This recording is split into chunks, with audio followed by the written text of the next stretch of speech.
She walked into her ex-fiancé's wedding wearing borrowed confidence and a dress she couldn't afford. What she walked out with? A husband more dangerous than her broken heart. Ryan chose her best friend. They wanted her destroyed. But when Ava Carter collided with Adrian Voss in that empty hallway, everything changed. One reckless deal, one fake marriage. One night that rewrote her entire life. Stay until the end to see how the girl they threw away became the woman they feared. Hit that like button and drop a comment with your city so I can see how far this story travels. The champagne tower caught the light wrong. Ava noticed it the second she stepped into the ballroom. 10 crystal tiers stacked in that precarious pyramid formation rich people thought was elegant. It wobbled slightly when the servers rushed past, liquid sloshing in the topmost glasses, threatening to bring the whole thing down. She understood the feeling. Her heels clicked against marble that probably cost more than her yearly rent. The dress, a simple black sheath she'd bought on sale 3 months ago for a job interview that never happened, suddenly felt cheaper than it had in her apartment mirror. Everyone else wore colors, pastels and jewel tones that whispered spring wedding and unlimited credit. She looked like she was attending a funeral. Maybe she was. Ava, a woman's voice, sharp with surprise. "Oh my God, you actually came?" Melissa Thornton. They'd worked together at Ryan's firm before Ava got fired, before everything went to hell. "I was invited." The lie tasted bitter. She'd found the invitation in Ryan's apartment when she'd gone back for her things. Her name, carefully printed in gold script, probably ordered before he'd worked up the nerve to end their engagement. Someone forgot to rescind it. Or maybe they hoped she'd show up. Some people enjoyed watching things burn. Melissa's smile didn't reach her eyes. "That's brave, after everything." Her gaze traveled from Ava's discount dress to her unstyled hair, cataloging every sign of financial ruin with the precision of a luxury brand consultant. "How are you, really?" "Great, perfect, never better." "Good, that's good." Melissa's attention had already moved past her, scanning the crowd for someone more interesting. "Well, the ceremony's about to start. You should probably find a seat in the back." In the back, where the people who didn't matter sat. Ava moved toward the rows of chairs arranged in front of an arch, so covered in white roses it looked like a Pinterest board threw up. Every seat near the aisle was filled with people who belonged here. Ryan's colleagues in their tailored suits, his family dripping in diamonds that had been passed down for generations, friends from the country club where memberships cost more than cars. She'd met his mother exactly 3 times during their 2-year engagement. The woman had looked at her like something stuck to an expensive shoe. The back row had space. Of course it did. She slid into a seat beside an elderly man who was already dozing, his chin tucked against his chest. At least he wouldn't ask questions, wouldn't give her those pitying looks that said, "I heard what happened louder than words." Music started, some classical piece that was probably significant if you knew about these things. Everyone stood. Ava stood. And there she was, Claire fucking Morrison, walking down the aisle in a dress that cost more than Ava's car. Had cost more than Ava's car before they repossessed it. The dress was stunning, vintage lace, probably Vera Wang, with a train that required 2 small children to carry it. Claire's dark hair was swept up in a style that took hours and a professional team. Her makeup was flawless. She looked like every bridal magazine cover come to life. She looked nothing like the girl who used to split cheap wine with Ava in her studio apartment and complain about her marketing job. The Claire had been Ava's best friend since college, the one who held her hair back during bad breakups, who co-signed her first apartment lease when her credit wasn't good enough, who convinced her to take a chance on the handsome junior partner who kept finding excuses to stop by her desk. This Claire, the one gliding toward the altar with a bouquet of white peonies and a smile that could cut glass, was a stranger. Their eyes met for a fraction of a second. Claire's smile widened, just a touch, just enough for Ava to see the satisfaction there. "I won." Ava's hands clenched in her lap. Her nails, unpainted, ragged from nervous biting, dug into her palms. She'd promised herself she wouldn't cry, wouldn't give them that satisfaction, but her vision blurred anyway. Ryan stood at the altar in a tuxedo that probably cost 3 months of her old salary. He looked good. He always looked good. Tall, blonde, with that easy confidence that came from growing up knowing you'd inherit millions regardless of whether you earned it. He was smiling at Claire like she'd hung the moon. He'd smiled at Ava that way once. The officiant started talking. Ava couldn't hear the words over the rushing in her ears. Something about love and commitment and choosing each other every day. Ryan had chosen Ava, put a ring on her finger. A modest one, he'd said, just until his trust fund came through. He'd talked about their future, a house in the suburbs, kids eventually, growing old together. Then his father died. The inheritance came through. And suddenly Ryan started noticing things. Your job isn't really a career, is it? More of a hobby. Do you think you might want to lose a few pounds? Not that you're not beautiful, just, Claire mentioned she could introduce you to some people in her firm, maybe get you something more suitable for a partner's wife. The criticisms came slowly at first, little cuts disguised as concern, then faster, deeper. Then one night she'd come home early from a work trip to find Ryan and Claire on her couch. Not fucking, that would have been cleaner somehow. They were just talking, sitting close, Claire's hand on Ryan's knee. Both of them jumping apart when Ava walked in with a guilty speed that confirmed everything. Ryan ended it the next day, clean, efficient, like terminating a contract. I think we want different things. You're a wonderful person, Ava, but I need someone who can grow with me, someone who understands this world. Someone like Claire who'd grown up 3 tax brackets higher and knew which fork to use at charity dinners. Ava lost the apartment 2 months later. Couldn't afford it on her admin salary. Lost the car a month after that. Started sleeping on her cousin's couch and picking up freelance work that barely covered her phone bill. Claire got a promotion. Ryan's social media filled with pictures of them at galas and yacht parties and weekend trips to the Hamptons. And now this, the wedding. Do you, Ryan Alexander Hale, take this woman? Ava stood. She didn't mean to. Her body just moved, chair scraping against marble loud enough that several heads turned. The elderly man beside her startled awake with a snort. She needed air. Needed to get out before she did something stupid like scream or throw something or run down that aisle and ask Ryan if he remembered any of it, if she'd ever been real to him. "Excuse me?" she whispered, squeezing past indignant guests whose view she was blocking. "Sorry, excuse me." The side exit felt a mile away. Every step echoed, more people turning to look, whispers starting like a wave. "Isn't that... Oh my God, she actually showed up. Can you believe the nerve?" Ava's heels caught on the carpet runner. She stumbled, caught herself on the back of a chair, kept moving. Almost there. Almost out. Behind her, the officiant's voice never stopped.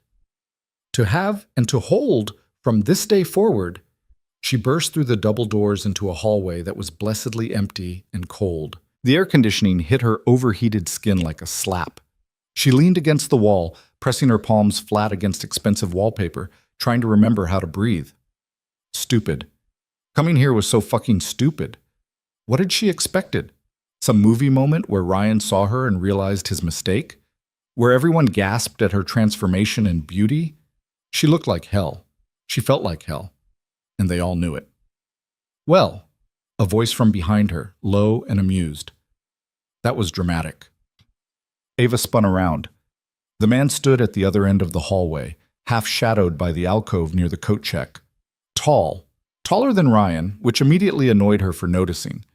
Dark suit that made Ryan's tuxedo look like a rental. He had his phone in one hand like she'd interrupted him mid-call. "I wasn't..." She stopped. Why was she explaining herself to a stranger? "This is none of your business." Clearly. He slipped his phone into his pocket and stepped closer. The light caught his face properly. Handsome didn't cover it. This man was sharp edges and calculated angles, the kind of face that belonged on magazine covers for watches that cost 6 figures, dark hair pushed back from a face that might have been carved from something expensive. And his eyes. Christ. His eyes. They were the cold gray of a winter ocean, and they looked at her like she was a problem he was solving in real time. "You're the ex-fiancé." Not a question. Ava's stomach dropped. "How did you... Your dress is wrong for the venue. Your shoes are good quality, but 2 seasons old. And you're crying at someone else's wedding." His gaze flicked over her with the efficiency of a balance sheet review. "Plus, you ran out right before the vows. It doesn't take a genius." Heat flooded her face. "I'm not crying." "No?" He tilted his head slightly. My mistake. She swiped at her eyes, and her hand came away smudged with mascara. Perfect. This is a private event, she said, trying to salvage some dignity. If you're not a guest, I am. He moved closer. Up close, he smelled like expensive cologne and something darker underneath. Smoke, maybe, or danger, if danger had a scent. Adrian Voss, friend of the groom's family. The name meant nothing to her, but the way he said it suggested it should. Great. Well, enjoy the ceremony. She turned toward the exit. Running away? Ava stopped, turned back. Excuse me? It's what you're doing. Adrian, Voss, whatever, leaned against the wall with the casual ease of someone who'd never felt out of place anywhere in his life. Running. Again. Again? You ran from the ceremony. I assume you ran from the relationship before that. Probably ran from confrontation your whole life. His eyes never left hers. Let me guess. He made you feel small. She made you feel inferior. And instead of fighting, you just left. Her hands curled into fists. You don't know anything about me. I know you came here today. That took courage or stupidity? Probably both. And now you're leaving before the story ends. He pushed off the wall. Seems like a waste. What exactly do you think I should do? Go back in there? Watch them kiss? Clap politely when they cut the cake? No. His smile was sharp enough to cut. I think you should marry me. Ava laughed. Couldn't help it.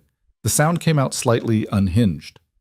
Right, sure, because that makes perfect sense. It does, actually. Adrian moved closer, and Ava found herself backing up until her spine hit the wall. He stopped just inside her personal space, not threatening, but absolutely intentional. You want to go back in there and show them you're not broken, that you've moved on, that you're better than this. I don't. Yes, you do. You got dressed up and came to this circus because some part of you needs them to know you're not destroyed. His voice dropped lower. But you are. Right now, you look exactly like what they think you are, the pathetic ex who can't let go. The words hit like physical blows. Ava's breath caught. However, Adrian continued, if you walk back in there with me, everything changes. I don't understand. Then let me be clearer. He reached into his jacket and pulled out a small box. Velvet. The kind that held expensive things. Marry me. Right now. Walk back into that reception as my wife and watch their world tilt off its axis. Ava stared at the box. At him. You're insane. Practical. He opened the box. The ring inside caught every bit of light in the hallway and turned it into fire. Diamond. No, diamonds. Plural. A center stone surrounded by smaller ones in a platinum setting that probably cost more than every gift on Ryan and Claire's registry combined. This is crazy, Ava whispered. This is an opportunity. Adrian took the ring out, held it up between them. I need a wife for business reasons. You need to stop looking like a victim. We both get what we want. Business reasons. I'm acquiring a company. The CEO is traditional. He wants to see stability, family values, all that nostalgic bullshit people pretend matters.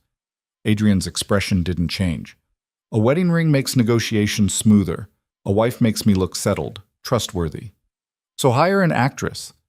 Actresses want long-term contracts, residuals. This is simpler. Ava's head spun. You're serious? Completely. You don't even know me. I know you're desperate enough to crash your ex's wedding, angry enough to want revenge, and smart enough to recognize an exit strategy when you hear one. His gray eyes pinned her in place. Am I wrong? She should say yes. Should tell this insane, arrogant stranger to fuck off and walk out of here with what remained of her dignity. But he wasn't wrong. She'd come here to prove something. To who? She wasn't even sure anymore. To Ryan? To Claire? To herself? And she'd failed. She'd run away like she always did, like she'd run from her marriage when the cracks started showing, like she'd run from confronting Claire when she suspected something was wrong. Always running. What would this actually entail? The words came out before she could stop them. Interest sparked in Adrian's expression. Simple. We sign papers. You wear the ring. Attend a few events with me over the next 6 months. Play the role of Mrs. Voss for the people who need to believe it. And then? Then we divorce quietly.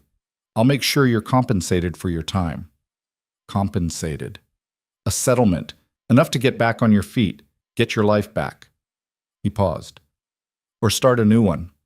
Money, security, a way out of her cousin's cramped apartment and her dead-end freelance work. But that wasn't what made her hesitate. It was the image of walking back into that ballroom, of Ryan's face when he saw her, of Claire's perfect smile cracking just a little. This is insane, the rational part of her brain screamed. He could be a serial killer, a con artist. This could be a setup for something worse. How do I know you're not lying? She asked. That you won't, I don't know, murder me and steal my organs? Adrian actually laughed. The sound was low and genuine and somehow made him look younger. If I wanted organs, I'd buy them. Much less complicated than marriage fraud. That's not reassuring. Look me up. He handed her his phone, already open to a Google search of his name. Adrian Voss, CEO of Voss Industries. Net worth estimated at... Ava stopped reading when she hit the 9-figure number. Real estate development, Adrian said. Commercial properties mostly, some residential. I'm not interesting enough for scandal, which works in my favor. The photos showed him at charity events, ribbon cuttings, business conferences. Always alone or with business partners. Never with a date. Why don't you have a girlfriend? Ava asked. Someone you could actually marry for real. Because relationships are inefficient. He took his phone back.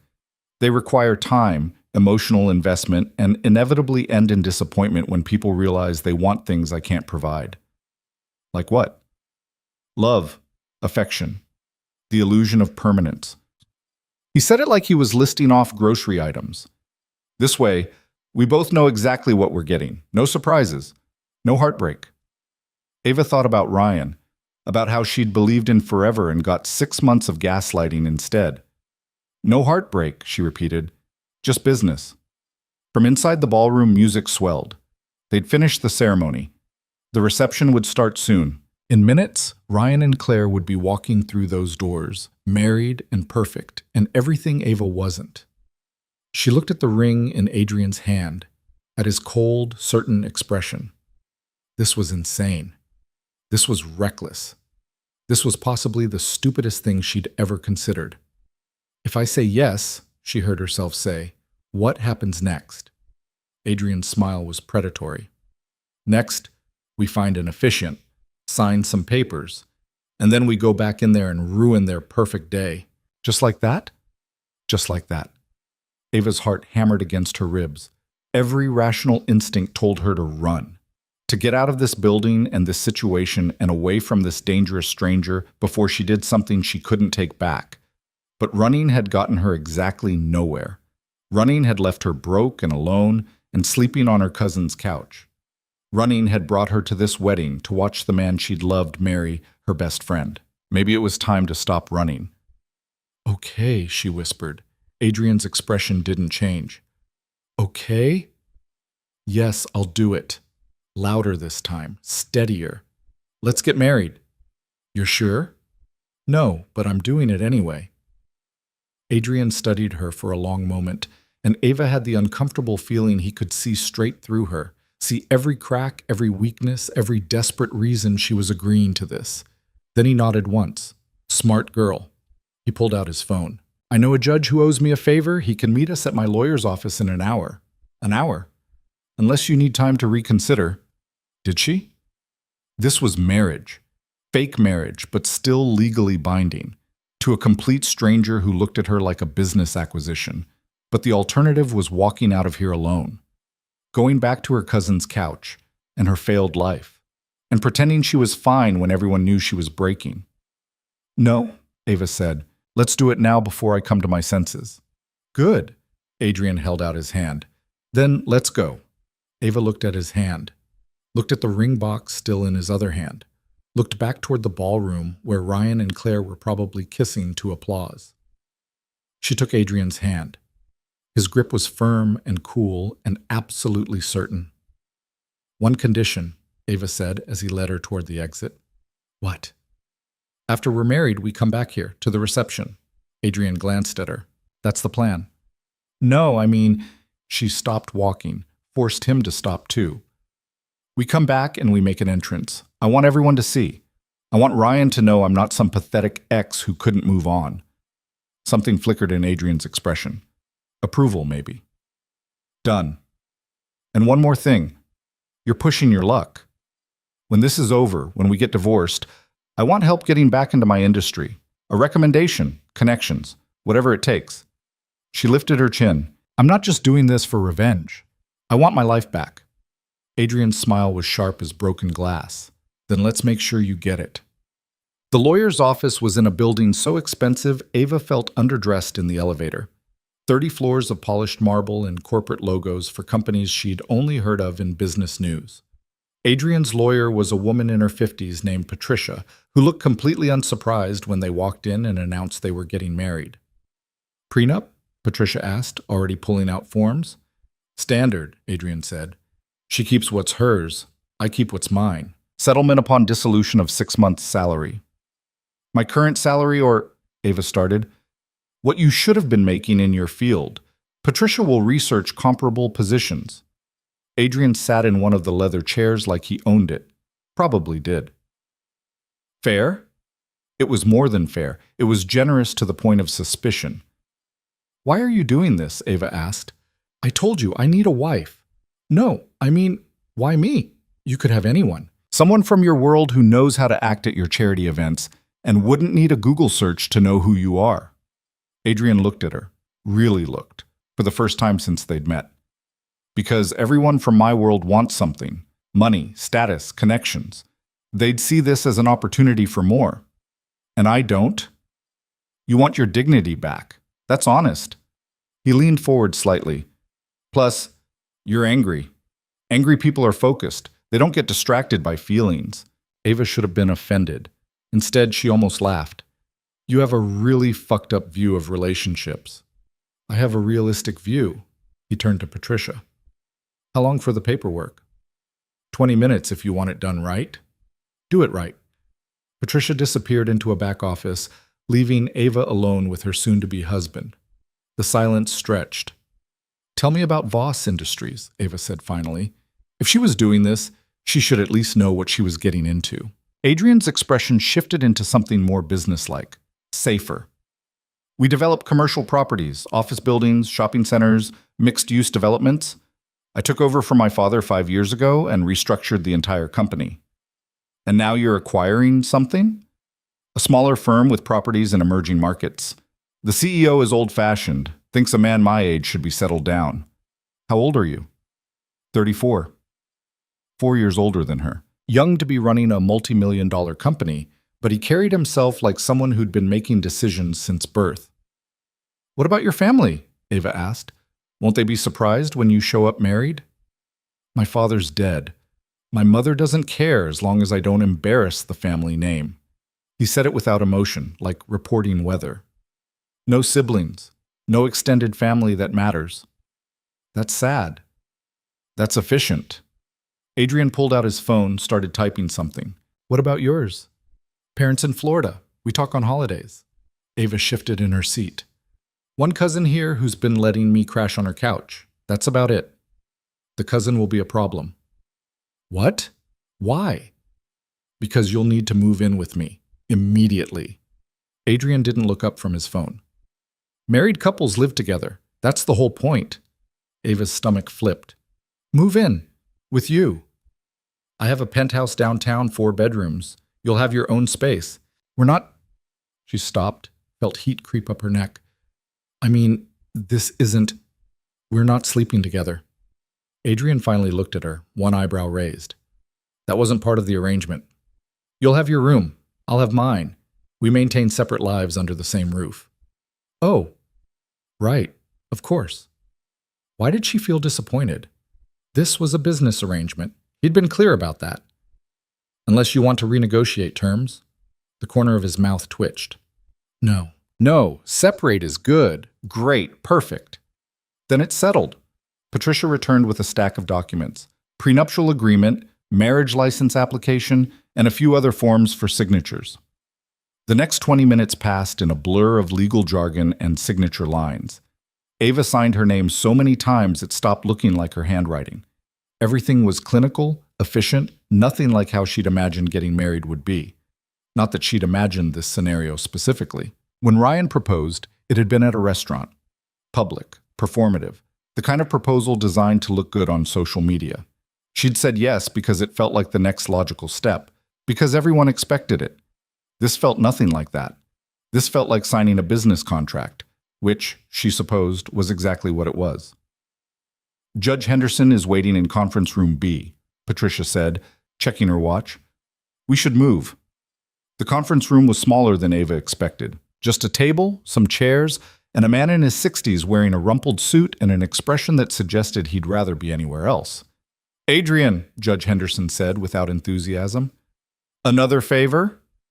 Last one for a while. That's what you said about the zoning permits. The judge looked at Ava, and his expression softened slightly. You sure about this, miss? Was she? No, absolutely not. But she nodded anyway. Then let's make it quick. There was no ceremony. No music or flowers or carefully written vows. Judge Henderson read from a card in a monotone that made it sound like he was reading a grocery list. Do you, Adrian Voss, take this woman? I do. And do you, Ava Carter, take this man? I do. Then by the power vested in me, I now pronounce you husband and wife. Congratulations. Sign here. Ava's hand shook as she signed the marriage certificate. Her new last name looked wrong in her handwriting. Ava Voss, like a stranger. Adrian signed without hesitation, his signature a quick slash of confidence. Done, Judge Henderson said. Patricia will file the paperwork. You're legally married as of... He checked his watch. 4:47 p.m. Married. Ava was married. To a man she'd met less than 2 hours ago. The full insanity of what she'd just done crashed over her like a wave. She swayed slightly. Adrian's hand caught her elbow. Breathe. I'm breathing. You're panicking. I'm not She was. Her chest felt tight. Oh God, what did we just do? We got married. Adrian's voice was calm, steady, infuriatingly reasonable. Exactly what we agreed to do. But we just... She pulled away from him, pressed her hands to her face. I married a complete stranger. I'm insane. This is insane. Ava. Adrian stepped into her space, caught her hands, pulled them down so she had to look at him. Listen to me. This changes nothing. It's paperwork, a legal arrangement. You're still you. I'm Mrs. Voss. On paper. His gray eyes held hers. The question is, are you ready to make them believe it? Ryan, Claire, the wedding. Ava had almost forgotten why they were doing this in the first place. The ring, she said suddenly. You still have the ring. Adrian pulled the box from his pocket. Hold out your hand. She did. Her fingers were trembling. He slid the ring onto her fourth finger. It fit perfectly. The weight of it felt strange and heavy and somehow right. Now what? Ava whispered. Adrian's smile was cold and sharp and absolutely certain. Now we go back to that wedding and show them exactly who you've become. The reception was in full swing when they returned. Ava heard it before she saw it. Music, laughter, the clink of glasses. The kind of celebration that cost more than most people's yearly salary. They stood in the hallway outside the ballroom. Adrian had made a phone call on the drive back, and someone had appeared with shopping bags. A new dress for Ava, black still, but designer, the kind with a label she recognized from magazine ads. New shoes, a stylist who did her makeup in the car. She looked at herself in the compact mirror the stylist had left and barely recognized the woman staring back. Ready? Adrian asked. No. Good. Nervous looks real. He offered his arm. Stay close.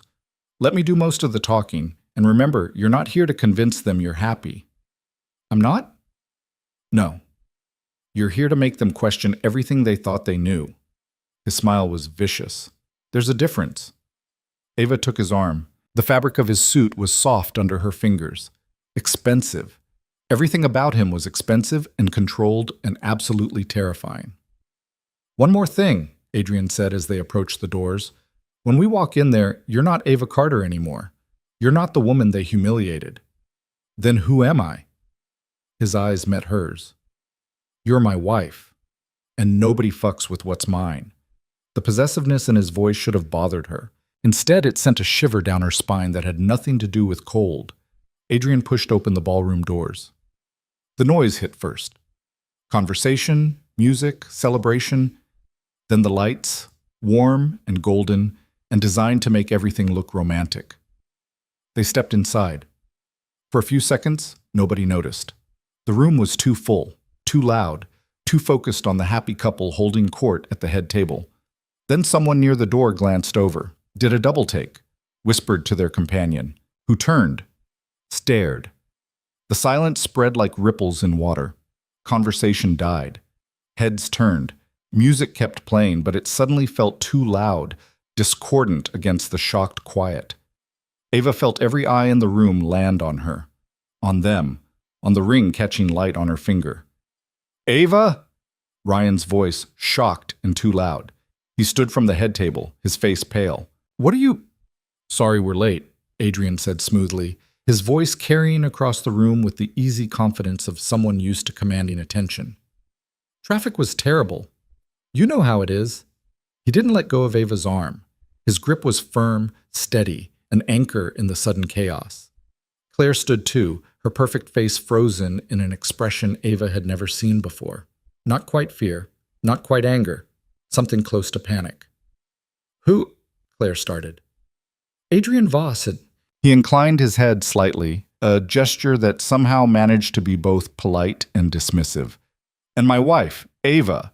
We wanted to congratulate you both in person. The word wife detonated like a bomb. Gasps, more whispers. Someone dropped a glass. Ryan's face went from pale to red. Your what? My wife. Adrian's smile was pleasant and absolutely merciless. We were married this afternoon. Just made it official before heading here. Ava insisted we not miss your celebration. Every head swiveled to Ava. She felt the weight of their stares, shock, confusion, jealousy, disbelief. She lifted her chin, met Ryan's eyes. Congratulations, she said. Her voice came out steadier than she felt. I hope you'll be very happy together. The look on Ryan's face was worth every insane risk she'd taken in the last 2 hours. He looked gutted, like someone had reached into his chest and rearranged his organs. You— He couldn't seem to finish the sentence. You got married? We did. Ava turned slightly, let the ring catch more light. Let everyone see it. It all happened so fast, but when you know, right? That last word was aimed at Claire, who looked like she might throw up. This is impossible, Claire said. Her voice had lost all its earlier confidence. You weren't seeing anyone. You were— What? Ava asked. Alone? Pathetic? Still hung up on Ryan? Claire's mouth opened, closed. Adrian's hand settled on the small of Ava's back, a clear statement of ownership, of protection. We should congratulate the happy couple properly, he said to Ava, ignoring everyone else. Then perhaps get some champagne. I hear the tower is impressive. He guided her forward.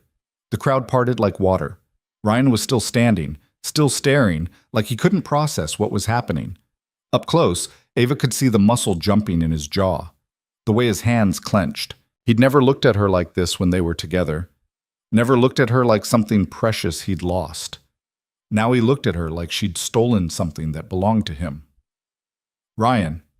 Adrian extended his hand, a power move, forcing Ryan to either shake it or be rude. Congratulations on your marriage. Ryan's handshake was mechanical. His eyes never left Ava. How long have you two been— Not long, Adrian said before Ava could answer. Sometimes these things develop quickly. I'm sure you understand. The barb landed. Ryan had gotten engaged to Claire less than 4 months after ending things with Ava. Claire had recovered enough to force a smile. It looked painful. Ava, this is such a surprise. You never mentioned you were seeing someone. You and I haven't really talked recently, Ava said, for obvious reasons. Right, of course. Claire's gaze dropped to the ring. Her own engagement ring, which had seemed obscenely large an hour ago, suddenly looked modest in comparison. That's quite a— It's beautiful. Thank you. Ava let her hand rest on Adrian's arm, casual and natural like she'd done it 1,000 times. Adrian has excellent taste. In many things, Adrian added, looking at Ava with an expression that could almost pass for affection if you didn't know it was completely fake. But nobody here knew that. They saw a powerful man looking at his new wife like she was the only person in the room. Ava saw calculations happening behind Claire's eyes. Saw her trying to figure out how this happened, how the girl she'd pitied and dismissed had landed someone like Adrian Voss. "We should let you get back to your guests," Adrian said. "Enjoy your evening." He turned, guiding Ava away before either Ryan or Claire could respond. The room erupted into whispers behind them. "Breathe," Adrian murmured as they walked. "I am breathing." "You're shaking." She was. Her whole body was trembling with adrenaline and shock, and something that might have been triumph. A server passed with champagne. Adrian took 2 glasses, handed her one. "To ruining their perfect day," he said quietly, "just for her." Ava clinked her glass against his. "To new beginnings." The champagne was expensive and cold and tasted like victory. Around them, the party tried to resume its earlier rhythm, but everything had changed. People kept glancing at them, whispering. A few brave souls approached to introduce themselves, clearly fishing for information. Adrian handled them all with practiced ease, gave just enough detail to satisfy curiosity without revealing anything real. Ava played her part, smiled, made small talk, acted like a woman who'd just married the love of her life. It was easier than she expected, maybe because part of her wanted to believe it. Across the room, Ryan was watching them. He'd barely touched his new wife all night. Hadn't danced with her, hadn't smiled. He looked like a man who'd just realized he'd made a terrible mistake. Claire looked worse. She kept glancing at Ava, at Adrian, at her own ring like she was trying to solve an equation that didn't add up. "Having fun?" Adrian asked, his mouth close to Ava's ear. "Maybe a little." "Good, because they're about to announce the first dance." He set down his glass. "We should probably dance too." "What?" "Newlyweds dance at weddings. It's expected." He offered his hand. "Unless you'd rather sit this out." Ava looked at Ryan, at Claire, at the dance floor where they'd have their perfect first dance as husband and wife. "Let's dance," she said. Adrian led her onto the floor just as the music shifted to something slow and romantic. Ryan and Claire were already there, locked in what should have been an intimate moment. They weren't even looking at each other. Both were watching Ava. Adrian pulled her close, not inappropriately so, but close enough that she could feel the heat of him through his suit. His hand settled at her waist. Hers rested on his shoulder. They moved together with surprising ease. "You're a good dancer," Ava said. "My mother insisted on lessons." Adrian's expression was unreadable. She said, "A man in my position needs to be comfortable at these things." "Is that what this is? Comfortable?" His eyes met hers. "Is it?" It should have been awkward, dancing with a stranger she'd married hours ago. But somehow it wasn't. Maybe because they were both performing, playing roles, or maybe because neither of them was pretending about the anger. "They're still watching us," Ava said. "Let them." "Ryan looks like he wants to punch something." "He'd regret it." Adrian spun her slightly, a move that brought them closer. Though I'd almost welcome the excuse. "To do what?" "Show him exactly what happens when someone threatens what's mine." There it was again. That possessiveness, that dark edge in Adrian's voice that should have scared her, but Ava found herself leaning into it instead. "I'm not actually yours," she reminded him. "Tonight you are." His hand tightened fractionally on her waist. And that's all they need to believe. The song ended. Another started. They kept dancing. Around them, other couples joined the floor, but Ava barely noticed. She was too focused on the look on Ryan's face, on the whispers following them, on the feeling of Adrian's hand on her back and the ring heavy on her finger. This was crazy, all of it. But for the first time in months, Ava didn't feel like she was drowning.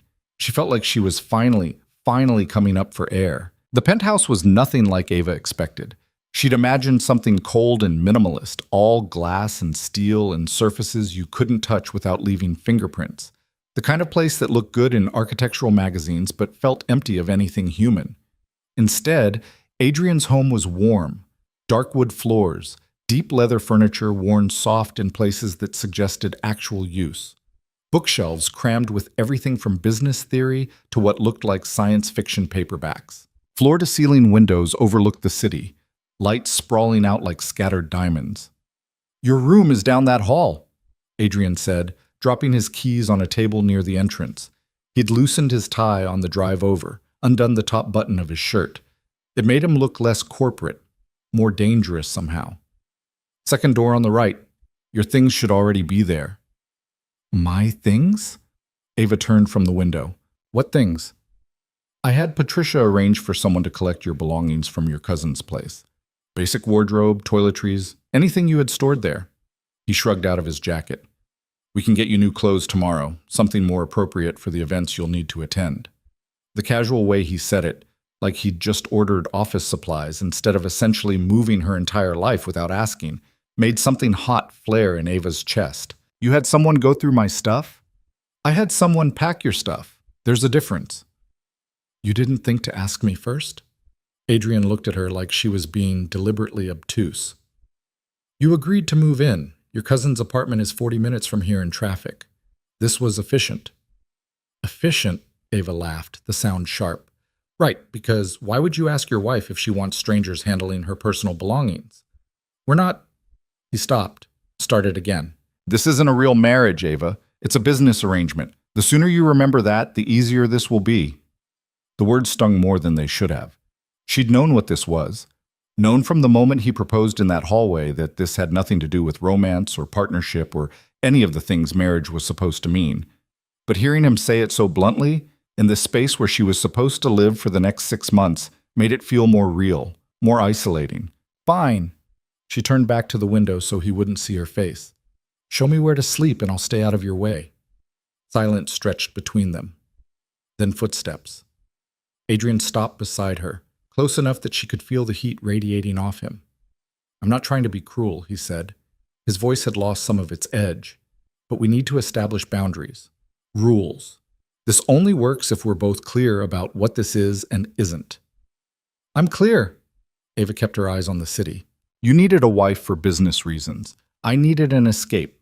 We're using each other. Very clear." "Then why are you angry?" "I'm not." She was. The adrenaline from the wedding had worn off somewhere between the penthouse elevator and this conversation, leaving her exhausted and raw, and suddenly very aware that she'd just legally bound herself to a man who saw her as a line item in a contract. "I'm tired. It's been a long day." Adrian studied her profile. She could feel his gaze like a physical thing. "The wedding was harder than you expected," he said. Not a question. "Seeing them together was hard. Watching everyone celebrate while they looked at me like I was pathetic was hard." She finally turned to face him. "But walking back in there with you, watching Ryan's face when you called me your wife, that part was easy." Something shifted in Adrian's expression. "Good." "Is it? Because I'm starting to think I just traded one fucked up situation for another.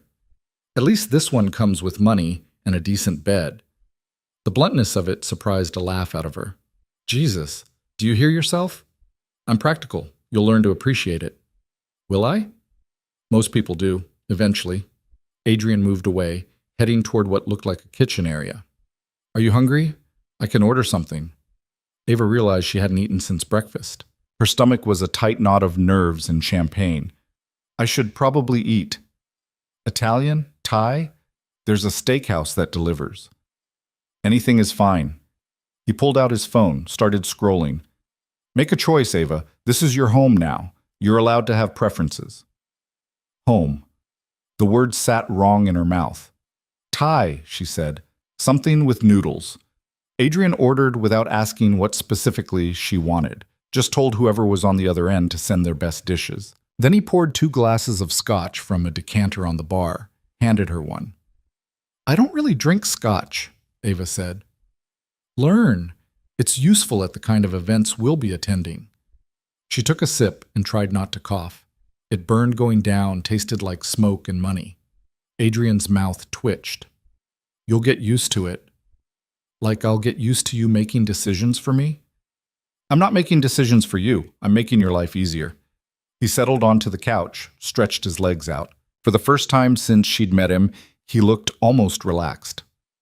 You want to know what the next 6 months look like? I'll tell you. Ava sat in the chair across from him, perched on the edge like she might need to run. I'm listening. Tomorrow we'll go shopping. You need clothes for the events. Business formal, cocktail attire, evening wear. Patricia will send over a schedule of where we need to be seen together. How often? 2, maybe 3 times a week? Charity galas, business dinners, the occasional social function. Nothing you can't handle. And between those events? We live our separate lives. I work. You do whatever you want. He paused. Within reason. What's reason? Don't embarrass me. Don't talk to the press without clearing it through Patricia first. And don't... He stopped, seemed to reconsider his words. If you're going to see someone, be discreet. Ava blinked. See someone? This is a business arrangement. I'm not expecting you to be celibate for 6 months. Adrian said it like he was discussing weather. Just don't let it become public knowledge. It undermines the entire point of this marriage. The idea of dating someone while legally married to Adrian hadn't even occurred to her. Now that he'd said it, the whole situation felt even more surreal. What about you? She asked. Are you planning to see other people? No. Why not? Because I don't have time, and I'm not interested. He took a drink. Relationships are complicated. This arrangement works because it's simple. Simple, Ava repeated. You keep using that word. Because it's true. We both know what we want from this. No expectations beyond what we agreed to. His gray eyes met hers. That's more honest than most marriages. That's depressing. That's realistic. The food arrived 20 minutes later, enough Thai food to feed 6 people spread across Adrian's dining table.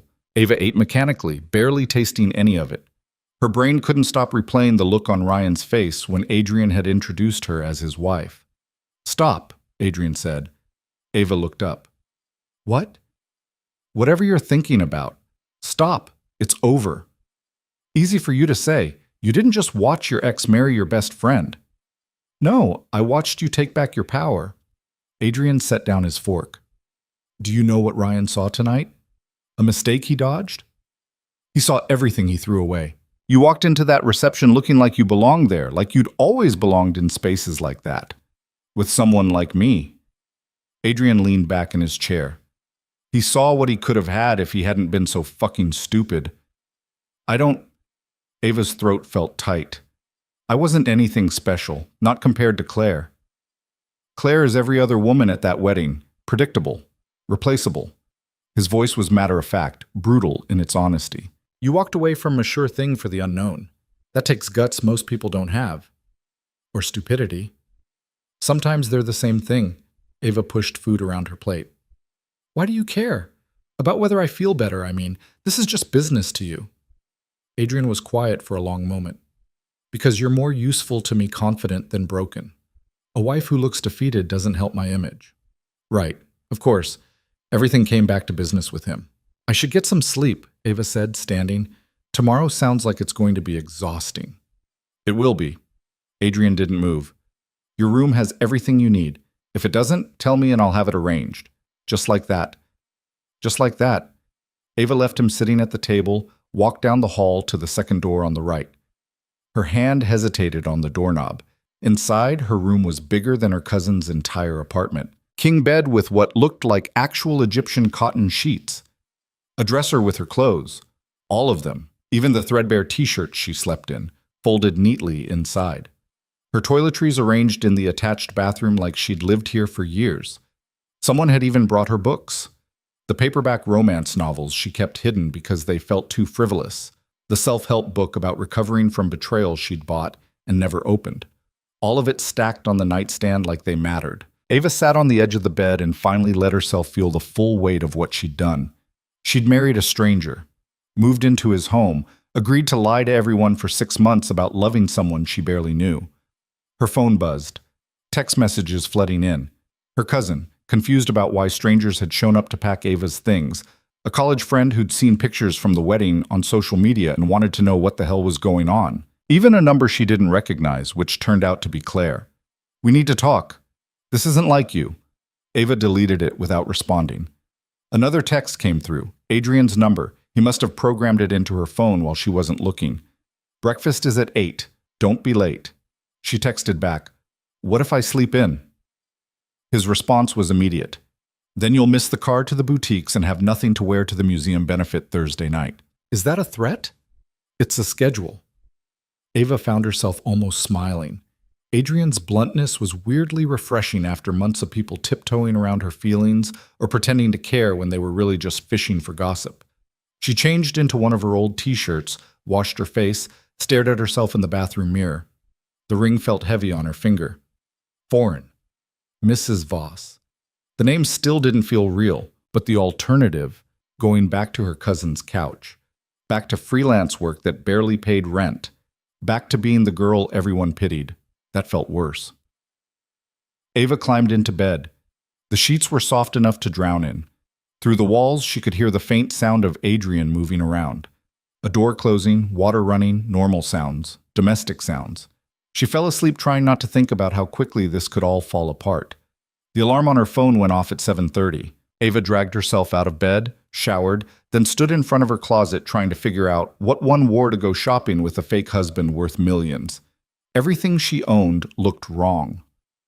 She settled on jeans and a simple black sweater, the nicest thing she had, and made her way to the kitchen. Adrian was already there, sitting at the island with coffee and his laptop, looking like he'd been awake for hours. He'd traded last night's suit for dark slacks and a white button-down with the sleeves rolled up. It should have looked casual. Somehow it just looked expensive. "Coffee's fresh," he said without looking up from his screen. "There's food if you want it." Ava poured herself a cup, added cream from the fridge. "Do you always work during breakfast?" "I always work." "That sounds exhausting." "It's necessary." He closed the laptop, finally looking at her. His gaze traveled from her face to her clothes with the same analytical precision he probably used reviewing contracts. "That won't work." "Excuse me?" "What you're wearing. It's fine for grocery shopping, but we're going to boutiques that require appointments." He pulled out his phone. "Patricia sent over options. She'll meet us there with selections." "I can pick my own clothes." "Can you? Because 2 hours ago you told me you had no preferences about dinner." The observation hit harder than it should have. When had she stopped having opinions about things? Stopped caring enough to choose? "I have preferences," Ava said. "I just don't know what's appropriate for your world." "Our world. For the next 6 months, anyway." Adrian stood, dumped his coffee in the sink. "Which is why Patricia is helping. She knows what you'll need." "And what is that exactly?" "Armor." The word hung between them. "Armor," Ava repeated. "Clothes that make you look like you belong. Like you've always belonged." Adrian grabbed his jacket from the back of the chair. "The right dress can change how people see you, how you see yourself." "Is that what you do? Use clothes as armor?" "I use everything as armor. Clothes are just one tool." They took his car, a black sedan that probably cost more than Ava had made in her entire life. Adrian drove with the same controlled precision he seemed to apply to everything, navigating downtown traffic like it was a chess game. "Tell me about the museum benefit," Ava said as they merged onto the highway. "Fundraiser for their contemporary art wing, $500 a plate. Everyone who matters in the city will be there." He changed lanes smoothly, including Ryan's family. Ava's stomach dropped. "What?" "The Hales are major donors. They'll have a table." Adrian glanced at her. "Is that a problem?" "No, I didn't expect to see them again so soon. You'll be seeing them regularly. They're part of the same social circle I operate in." He said it clinically, like he was explaining a business strategy. "Better to establish the dynamic early, show them this marriage is real." "By doing what?" "Being confident, comfortable, like you've been by my side for years instead of days." His hand moved from the wheel to rest briefly on her knee, a casual gesture that felt anything but. "Let them see what Ryan lost." The touch sent an unexpected jolt through her. Adrian's hand was warm through her jeans, proprietary in a way that should have annoyed her, but didn't. He pulled his hand back before she could react, returned his attention to the road like nothing had happened. "What if I mess up?" Ava asked quietly. say the wrong thing or use the wrong fork or you won't. You don't know that. I know that people see what they expect to see. They'll expect to see my wife, confident, polished, exactly where she belongs. So that's what they'll see. Adrian pulled into an underground parking garage beneath a building Ava had never noticed before. Even if you're terrified the whole time, that's not reassuring. It's honest. He killed the engine. I don't need you to be perfect, Ava. I just need you to not run away. They took an elevator to the third floor. The boutique didn't have a sign, just frosted glass doors and a reception area that looked like it belonged in a five-star hotel. A woman in her 40s approached immediately, her smile professional and warm. Mr. Voss, right on time. She turned to Ava. And you must be Mrs. Voss. I'm Patricia's associate, Lauren. We have everything ready for you. Mrs. Voss. The name still felt like it belonged to someone else. Lauren led them to a private room where racks of clothes were already waiting. Dresses, suits, separates, and fabrics. Ava couldn't begin to identify. Everything looked expensive and intentional and completely out of her league. We'll start with evening wear for the benefit, Lauren said, pulling out a midnight blue gown. Then work through cocktail attire and business formal. Adrian settled into a chair in the corner, pulling out his phone. I'll be here if you need my opinion. Do I need your opinion? Ava asked. Probably not, but I have it anyway. Lauren smiled like this happened often. Why don't we start trying things on? The next 2 hours were surreal. Ava tried on dress after dress while Lauren made adjustments, and Adrian offered occasional commentary that was surprisingly useful. He had opinions about necklines and cuts, about which colors worked with Ava's skin tone, about hemlines and shoes. How do you know all this? Ava asked after he vetoed a perfectly nice green dress because the shade was wrong for evening events. My mother used to drag me to her fittings when I was a kid. I learned by osmosis. He gestured to a black dress hanging nearby. Try that one. The dress was simple, deceptively so. Long sleeves, high neck, hem that hit just below the knee. But when Ava put it on and looked in the mirror, she barely recognized herself. It transformed her, made her look elegant and untouchable, and exactly like someone who belonged on Adrian Voss's arm. That's the one, Adrian said from his chair. For the museum benefit? For making Ryan question every decision he's ever made. Lauren brought shoes, heels that added 3 inches and somehow made the dress even better. Then jewelry, simple diamond studs, a bracelet that caught light. How much is all this going to cost? Ava asked, watching the pile of approved items grow. Don't worry about it, Adrian said. I'm worrying about it. Then stop.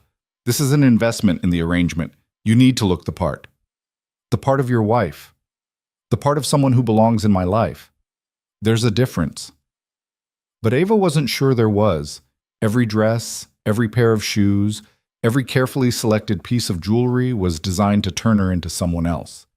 Someone who fit in Adrian's world. She wasn't sure if that felt like freedom or just a different kind of cage. By the time they finished, Ava had enough clothes to fill her closet twice over. Lauren promised everything would be delivered to the penthouse by evening, altered and ready to wear. Adrian paid without blinking at the total, a number Ava caught a glimpse of that made her slightly nauseous. Lunch, he said as they left the boutique. There's a place nearby. The restaurant was the kind where everyone knew Adrian's name. They were seated immediately at a corner table, given menus that didn't have prices listed. Order whatever you want, Adrian said, scanning his menu. What if I want the lobster? Then order the lobster. Ava ordered a salad. Adrian raised an eyebrow but didn't comment, just ordered for himself and handed both menus back to the server. You don't have to pretend to have a small appetite around me, he said once they were alone. I'm not pretending. I'm not that hungry. You barely ate breakfast. You picked at dinner last night. His gaze was too perceptive. If you're worried about money, I'm not worried about money. I'm worried about getting used to this. Ava gestured at the restaurant, at the designer shopping bags tucked under the table. In 6 months, this ends. You go back to your life and I go back to mine. Except now, I'll know what all of this feels like. And that's a bad thing? It's a dangerous thing. To get comfortable in a life that was never really yours. Adrian leaned back in his chair, studying her. What if it could be? What? Your life. What if instead of going back to struggling in 6 months, you use this time to build something better? I thought the settlement was supposed to do that. Money helps, but it's not enough. He paused as the server brought water. You said you wanted your career back. What does that actually look like? Ava picked at her napkin. She hadn't let herself think about it in months. After getting fired, after watching Claire succeed in the same industry where Ava had failed, it hurt too much to want anything. I was in marketing, she said finally, junior account manager before everything fell apart. I was good at it, really good. But after Ryan and I broke up, his firm made it clear I wasn't welcome. And everywhere else I applied, they all knew what happened. The ex-fiancé who couldn't hold it together. So you stopped applying. I stopped believing anyone would hire me. That's bullshit. Adrian said it flatly, without sympathy. You let them write your story, decided their version of you was true. Easy for you to say, you've never been humiliated in front of everyone you know. Haven't I? Something dark flickered across his face. My father built Voss Industries from nothing. When he died, half the board tried to force me out. Said I was too young, too inexperienced, that I'd run the company into the ground. He smiled, sharp and cold. Instead, I tripled revenue in 3 years and bought out every single person who doubted me. That's different. How? Because you had money, resources. I had nothing. You had yourself. You still do. Adrian leaned forward. Here's what's going to happen. You're going to spend the next 6 months meeting people, making connections, building a network in my world. Your world doesn't need junior marketing managers. No, but it needs smart people who understand how to position brands, how to craft narratives, how to make people want things they didn't know they needed. His eyes locked on hers. You could go back to being a junior manager somewhere, or you could use this opportunity to skip 5 years of climbing the ladder. The server brought their food. Ava stared at her salad, her mind spinning. What would that look like? She asked. Patricia knows people. I know people. Between now and when this arrangement ends, you meet them all. Impress them. Show them what you can do. Adrian cut into his steak with surgical precision. When we divorce, you'll have a contact list most people spend decades building. And in return, you play the perfect wife at my events. Make me look stable and settled. Help me close this acquisition. He paused. And maybe somewhere in there you remember who you were before Ryan Hale convinced you to be smaller. Ava's throat felt tight. I wasn't smaller with him. Weren't you? You just spent 2 hours trying on clothes and apologizing for every preference. You ordered a salad when you wanted something else because you're afraid of taking up space. Adrian's voice gentled slightly. That's what he did to you. Made you apologize for existing. The accuracy of it stole her breath. Eat your lunch, Adrian said, returning to his own meal. We have a busy afternoon. Ava picked up her fork. The salad tasted like nothing. They spent the rest of the day at Adrian's office, a corner suite with views that made the penthouse look modest. He had meetings. Ava sat in his reception area with Patricia, who walked her through the next month's schedule. Thursday is the museum benefit, Patricia said, pulling up a calendar on her tablet. Friday you have lunch with Adrian at the Carlton Club. Very traditional, lots of old money families. The following Tuesday is a cocktail reception for the Brennan Foundation. That's a lot of events. This is light compared to some months. Adrian usually skips most social functions. Patricia glanced toward Adrian's closed office door. He's making an effort because of you. Because of the acquisition. Maybe, or maybe he's actually enjoying having someone to bring to these things. Patricia smiled. I've worked for Adrian for 8 years. I've never seen him bring a date to anything, let alone a wife. We're not... Ava stopped. They were legally married.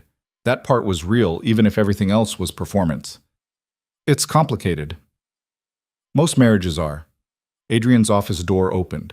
A man in an expensive suit walked out, looking pleased with himself. Adrian followed, shaking the man's hand with a smile that didn't reach his eyes. Mr. Chen, always a pleasure. Think about my offer, Chen said. We could do great things together. I'll consider it.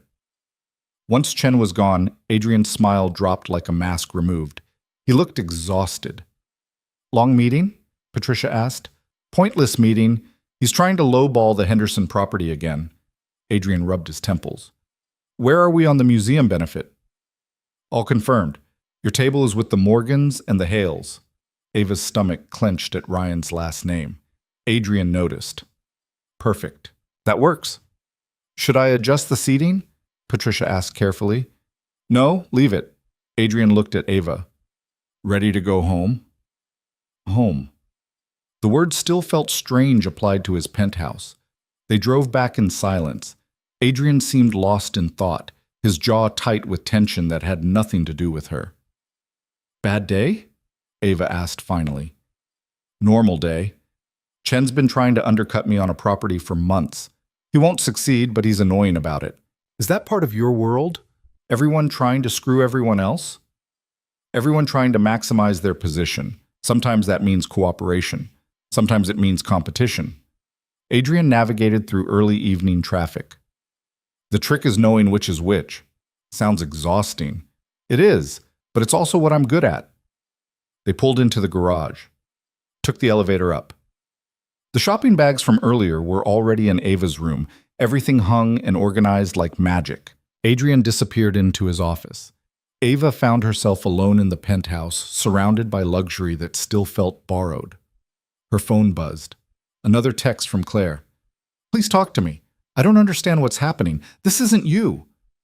Ava stared at the message. Claire was right. This wasn't her.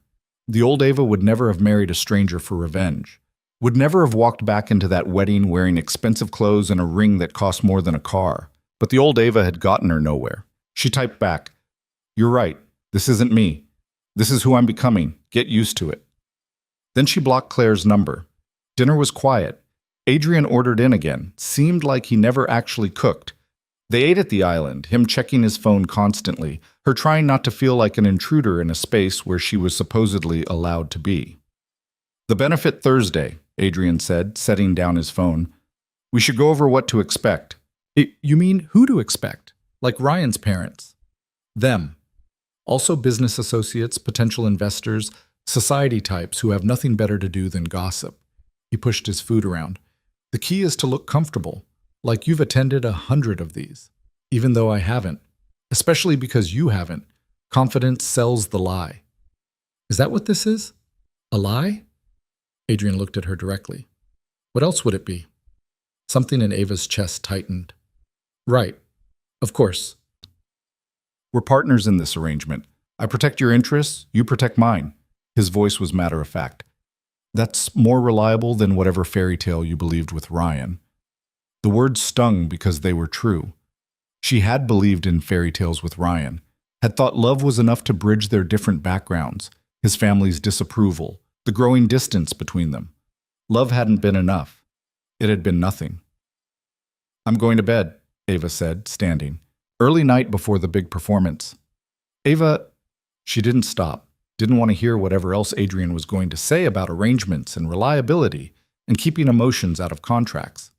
In her room, Ava tried on the black dress again, stood in front of the mirror and barely recognized the woman staring back. This was armor, like Adrian said, protection against a world that had chewed her up once and would happily do it again. But armor was heavy, and Ava wasn't sure how long she could wear it before it crushed her completely. Thursday arrived faster than Ava was ready for. She spent the morning pacing her room, trying on the black dress 3 times, and convincing herself she looked ridiculous. The dress fit perfectly. Lauren's alterations had made sure of that, but Ava kept finding flaws. Her shoulders looked too narrow. The neckline made her throat seem exposed. The heels were too high. She'd fall and humiliate herself in front of everyone. Stop spiraling, Adrian's voice came from her doorway. Ava spun around. How long have you been standing there? Long enough to watch you change shoes 4 times. He leaned against the doorframe, already dressed in his tuxedo. He looked unfairly good, the kind of good that probably came effortlessly to people born into money. You look fine. Fine? That's what every woman wants to hear. You look beautiful. Better? His tone suggested he found the whole ritual exhausting. The dress is right. The shoes are right. Your hair and makeup are professional. You have nothing to worry about. Except meeting your entire social circle while pretending to be someone I'm not. You're not pretending to be someone you're not. You're just showing them a version of yourself they haven't seen before. Adrian pushed off the doorframe, came closer. The confident version, the one who doesn't apologize for existing. I don't apologize for existing. He raised an eyebrow. Okay, maybe I do. Sometimes. Ava looked at herself in the mirror again. The woman staring back looked polished and expensive and absolutely terrified. What if I mess this up? Then we'll handle it. Adrian's hand settled on her shoulder, warm through the fabric of her dress. But you won't. You survived crashing your ex's wedding and marrying a stranger in the same day. A museum benefit is nothing. That's not reassuring. It's honest. His fingers squeezed slightly before he let go. Cars waiting, time to put on the armor. The museum was lit up like a cathedral when they arrived. Luxury cars lined the circular drive, valets rushing to open doors for women in gowns that probably cost more than Ava's first car. Everyone looked comfortable here, like they'd been born knowing how to navigate marble steps in 4-inch heels. Adrian handed his keys to a valet, then offered Ava his arm. Stay close. Let me introduce you. All you have to do is smile and look like you're exactly where you belong. Fake it till I make it. Something like that. They walked through massive bronze doors into a lobby that took Ava's breath away. Soaring ceilings, modern art installations that probably cost millions, waiters circulating with champagne and crystal flutes. The sound of conversation echoed off marble, hundreds of voices blending into white noise punctuated by laughter. Mr. Voss? A man in his 60s approached, hand extended, silver hair, expensive watch, the kind of smile that didn't quite reach his eyes. Good to see you. Marcus. Adrian shook his hand with practiced ease. This is my wife, Ava. Ava, Marcus Brennan. He runs the foundation hosting next week's cocktail reception. Wife.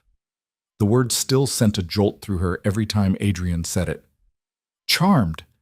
Marcus took Ava's hand, held it a beat too long. I had no idea Adrian was seeing anyone, let alone married. You're very good at keeping secrets. Adrian values privacy, Ava said, pulling her hand back. We both do. Clearly.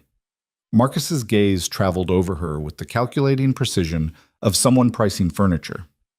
You'll have to come by the office sometime. I'd love to hear how you two met. It's not a very interesting story, Adrian said smoothly. If you'll excuse us, we should find our table. He guided Ava away before Marcus could respond. Was that okay? Ava asked quietly. What I said. Perfect. Polite but firm. He's a gossip. Anything you tell him will be all over the city by tomorrow. Adrian's hand pressed against the small of her back, steering her through the crowd. Remember, you don't owe anyone explanations. Short answers, redirect the conversation, move on. They made their way deeper into the museum, past installations Ava would have loved to actually look at if she wasn't so focused on not tripping. More people stopped Adrian to say hello, each introduction a reminder that she was way out of her depth. Adrian, darling. A woman in red silk appeared like a hawk spotting prey. 60s, dripping in diamonds that looked inherited rather than bought. I heard the most delicious rumor about you. Mrs. Ashford. Adrian's smile was polite ice. Lovely to see you. Is it true? You've actually gotten married? She looked at Ava like she was a curiosity in a zoo. After all these years of turning down every eligible woman in the city? I was waiting for the right person. Adrian's arm slid around Ava's waist, pulling her closer. The gesture looked possessive and natural and completely rehearsed. Ava, this is Victoria Ashford. Her husband sits on the museum's board. How wonderful. Victoria's smile had teeth. And what do you do, dear? Are you in the arts? The question had layers. What she was really asking was whether Ava had money, connections, or was just another pretty face.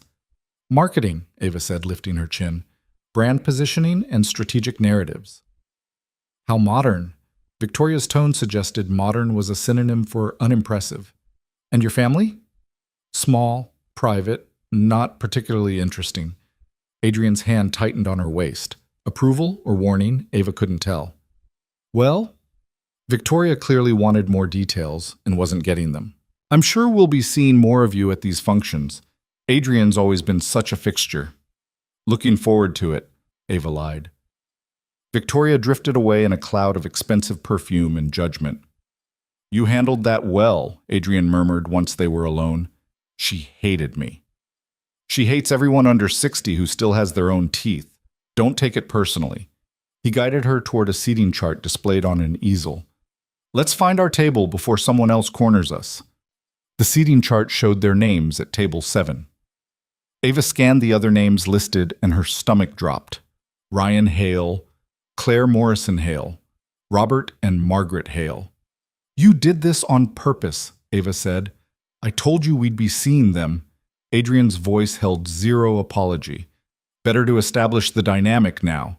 The dynamic of what? That I married someone richer than Ryan out of spite? The dynamic of you being completely unaffected by their presence. They're part of your past. I'm your present. He looked down at her, his gray eyes unreadable. Unless you'd rather sit somewhere else? She should say yes. Should demand a different table, away from Ryan's judgmental parents and Claire's fake concern. But that would be running, again. No, Ava said. Let's sit with them. Table 7 was near the front, prime location with a clear view of the stage where speeches would happen later. Already seated were an older couple Ava didn't recognize and a younger woman who looked bored. Then Ryan and Claire arrived. Ryan wore a tuxedo that fit well but somehow looked cheap next to Adrian's. Claire's dress was a pale pink that washed her out, her smile frozen when she saw Ava. Adrian, Ryan said, his voice too loud. Didn't expect to see you here. Robert invited me. Adrian pulled out Ava's chair with smooth courtesy, waited until she sat before taking his own seat. You remember my wife, Ava? The reminder landed like a slap. Claire's smile twitched. Of course. Ryan sat stiffly, not meeting Ava's eyes. Congratulations again. On the marriage. Thank you. Ava picked up her water glass, took a sip to have something to do with her hands. Congratulations on yours as well. The wedding was lovely. You left before the reception really got started, Claire said. Her voice had that fake sweetness she used when she was angry. We missed you at the after-party. We had other plans, Adrian said casually, our own celebration to get to. The implication hung in the air. Ryan's jaw clenched. The older couple Ava didn't recognize turned out to be Robert and Margaret Hale, Ryan's parents. Margaret looked exactly like Ava remembered. Severe bob, pearls that probably cost 5 figures, an expression of perpetual disappointment. Mrs. Voss. Margaret's tone made it clear she still thought of Ava as that unsuitable girl her son had briefly dated. What an unexpected development.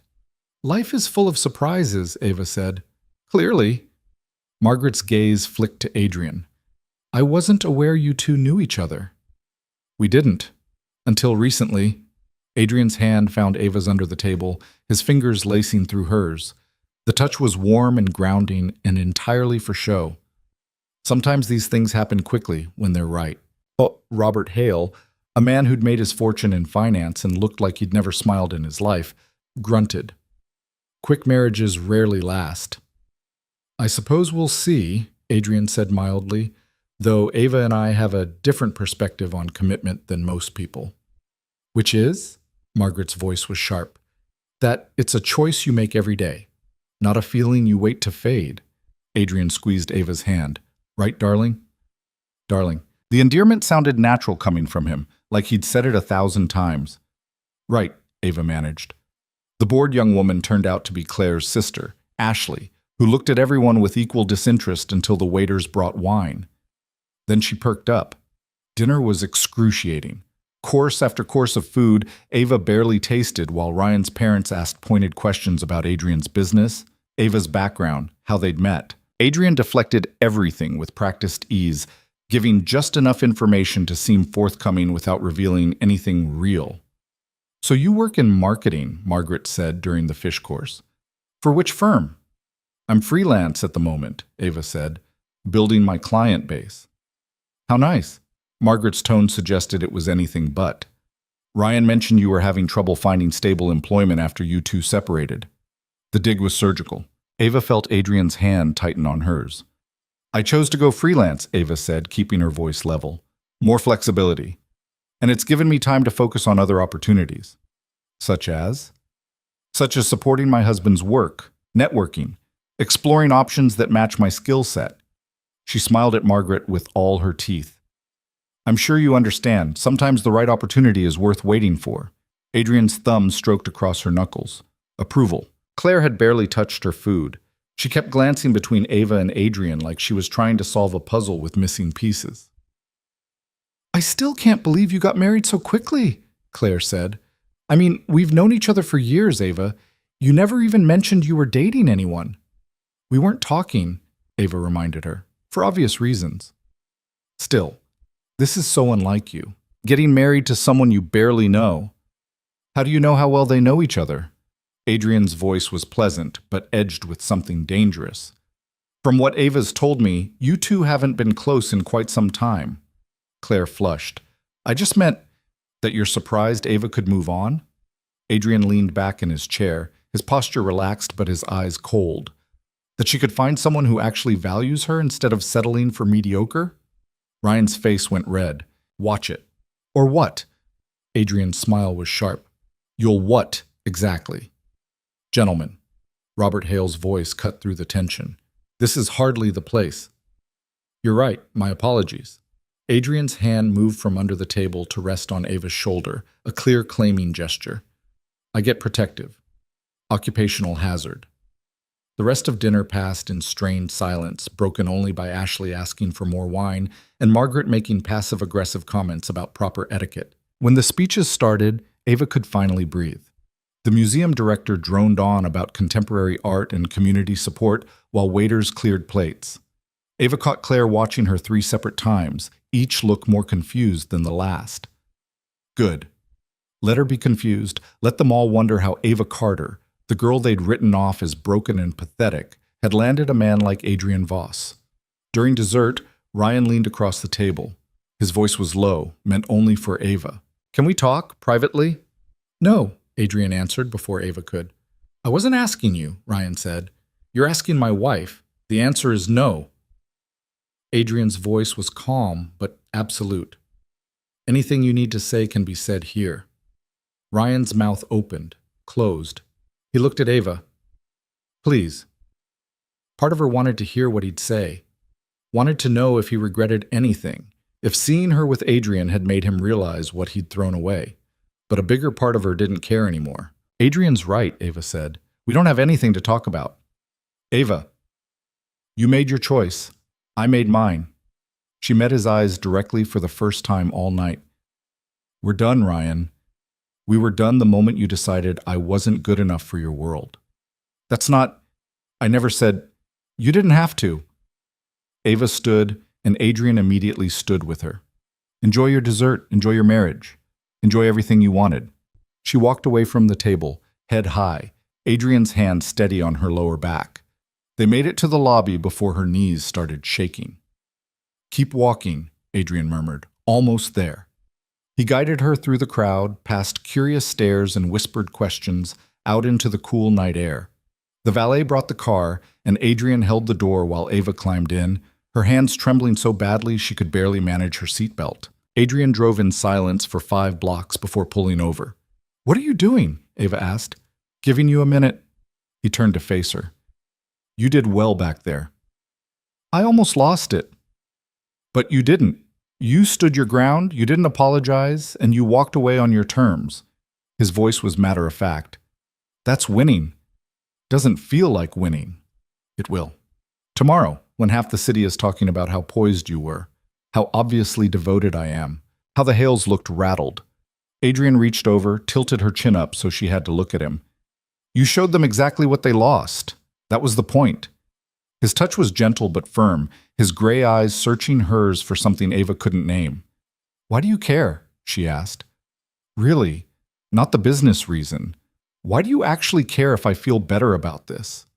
Adrian's thumb brushed across her jawline, barely a touch, but it sent heat through her entire body. "Because you deserve better than what they gave you," he said quietly. "And maybe I'm tired of watching people settle for less than they're worth." "Including you?" Something flickered in his expression. "Including everyone." He let go of her face, returned his attention to the road, pulled back into traffic. The moment shattered like glass.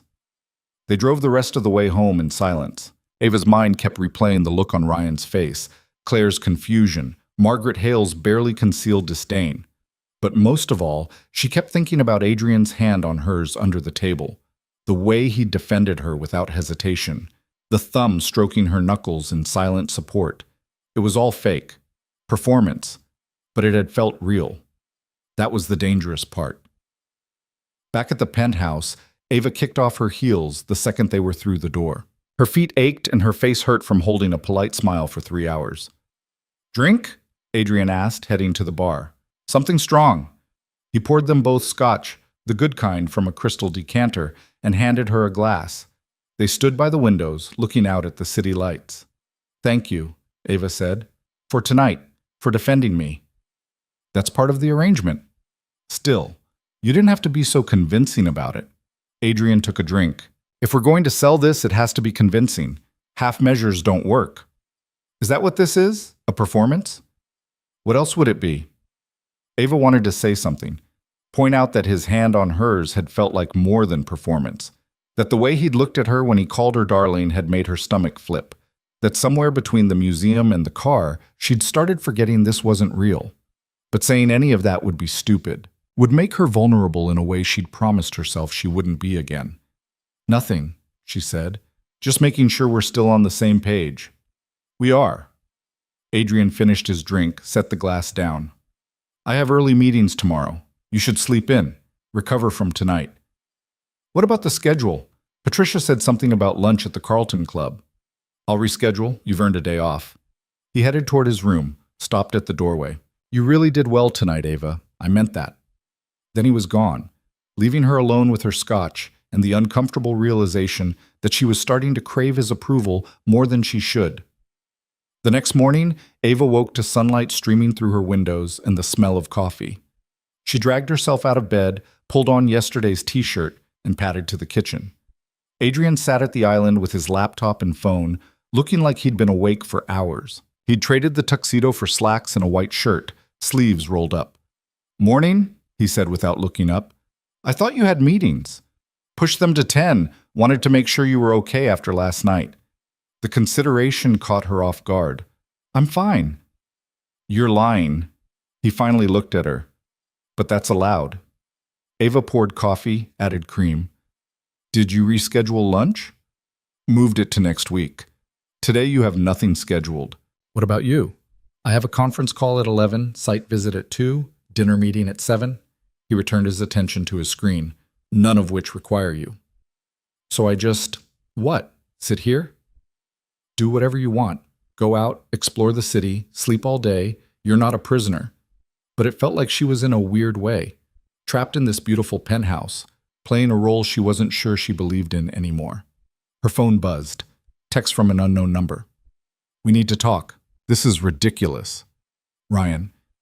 Ava stared at the message, felt Adrian watching her. "What?" he asked. "Ryan wants to talk." "What did you say?" "Nothing yet." Adrian stood, came around the island. "Let me see." She handed him the phone. He read the message, his expression darkening. "Block him," Adrian said. "What?" "Block his number. He had his chance to talk to you. He chose not to take it." Adrian handed the phone back. "Now he sees you've moved on and suddenly he has things to say? No, block him." "You can't just tell me who I can talk to." "I can when talking to him undermines everything we're building." Adrian's voice was firm. "The point of this arrangement is showing them you're over it. Taking his calls proves you're not." "Maybe I'm not completely over it." "Then fake it until you are." He softened slightly. "Ava, what do you think he wants to say? That he made a mistake? That he misses you? Even if he does, what changes?" "Nothing." "Exactly. He's married. You're married. All talking to him does is give him power over you again." Adrian moved closer. "Unless that's what you want." "No, I don't want that." "Then block him." Ava looked at the message again, thought about everything Ryan had put her through, the slow erosion of her confidence, the way he'd made her feel like she was never quite enough. She blocked the number. "Good," Adrian said. "Now delete the message. You're very bossy about this." "I'm protecting my investment. Can't have my wife pining over her ex." The word investment stung, reminded her this was still just business to him. "Right," Ava said. "Can't have that." She spent the day exploring the neighborhood around Adrian's building, found a bookstore, a coffee shop, A small gallery showing abstract paintings she didn't understand but liked anyway. It felt strange being out in the world with money in her pocket. Adrian had given her a credit card with her name on it, told her to use it for whatever she needed. She bought books, new running shoes, a jacket that cost more than her entire wardrobe used to. And she waited to feel guilty about it. The guilt never came. By the time she got back to the penthouse, Adrian was home. She could hear him on a phone call in his office, his voice sharp with frustration. "I don't care what Chen offered. The property isn't for sale because I said so. No." Final answer. Tell him to focus on his own portfolio. Ava unpacked her purchases, hung the jacket in her closet, set the books on her nightstand, tried not to think about how comfortable she was getting here, how much easier it was to sleep in a bed this nice, to wake up to coffee already made, to have someone who defended her without question. She was getting used to Adrian. That was the problem. Getting used to his blunt honesty, his unexpected protectiveness, the way he looked at her sometimes when he thought she wasn't paying attention. Her phone buzzed. Another unknown number. "This is Claire. Please don't block me. I just want to understand what's happening." Ava considered it. Part of her wanted to answer, to explain, to make Claire understand that this was what moving on looked like. But Claire didn't deserve explanations, didn't deserve to know that Ava's marriage was fake, that she'd married Adrian in a desperate grab at dignity. Let Claire wonder. Let her worry. Let her lie awake at night trying to figure out how Ava had landed a man like Adrian Voss. Ava blocked that number too. Adrian appeared in her doorway 20 minutes later. "Dinner's here." They ate at the island again. Some kind of Italian that was probably expensive based on how good it tasted. Adrian seemed distracted, checking his phone for some every few minutes. "Problems?" Ava asked. "Just work." Chen's being persistent. "The guy from your office?" "He wants a property I'm acquiring. Thinks he can outbid me." Adrian's smile was cold. "He can't." "How do you know?" "Because I know his finances better than he does. And I'm willing to go higher than makes sense just to prove a point." "That seems petty." "That's business. Sometimes you pay more than something's worth just to make sure the other guy doesn't get it." He looked at her. "You'd understand if you saw the property. It's perfect for what I need." "Which is?" "Mixed-use development, ground floor retail, office space above, residential on top, right in the financial district." His eyes lit up talking about it, the first genuine enthusiasm she'd seen from him. "It'll be the centerpiece of the whole area once it's finished." "How long until it's finished?" 3 years. Maybe 4. These things take time. Ava tried to imagine where she'd be in 3 years. Probably not here. The arrangement would be over in 6 months. She'd have her settlement, her connections, hopefully a job that didn't make her feel like she was drowning. And Adrian would move on to whatever came next. Another business deal. Maybe eventually another wife if he needed one. The thought bothered her more than it should. "Claire texted me," she said, changing the subject. "Wanted to talk." "What did you say?" "Nothing. Blocked her too." Adrian's approval was immediate.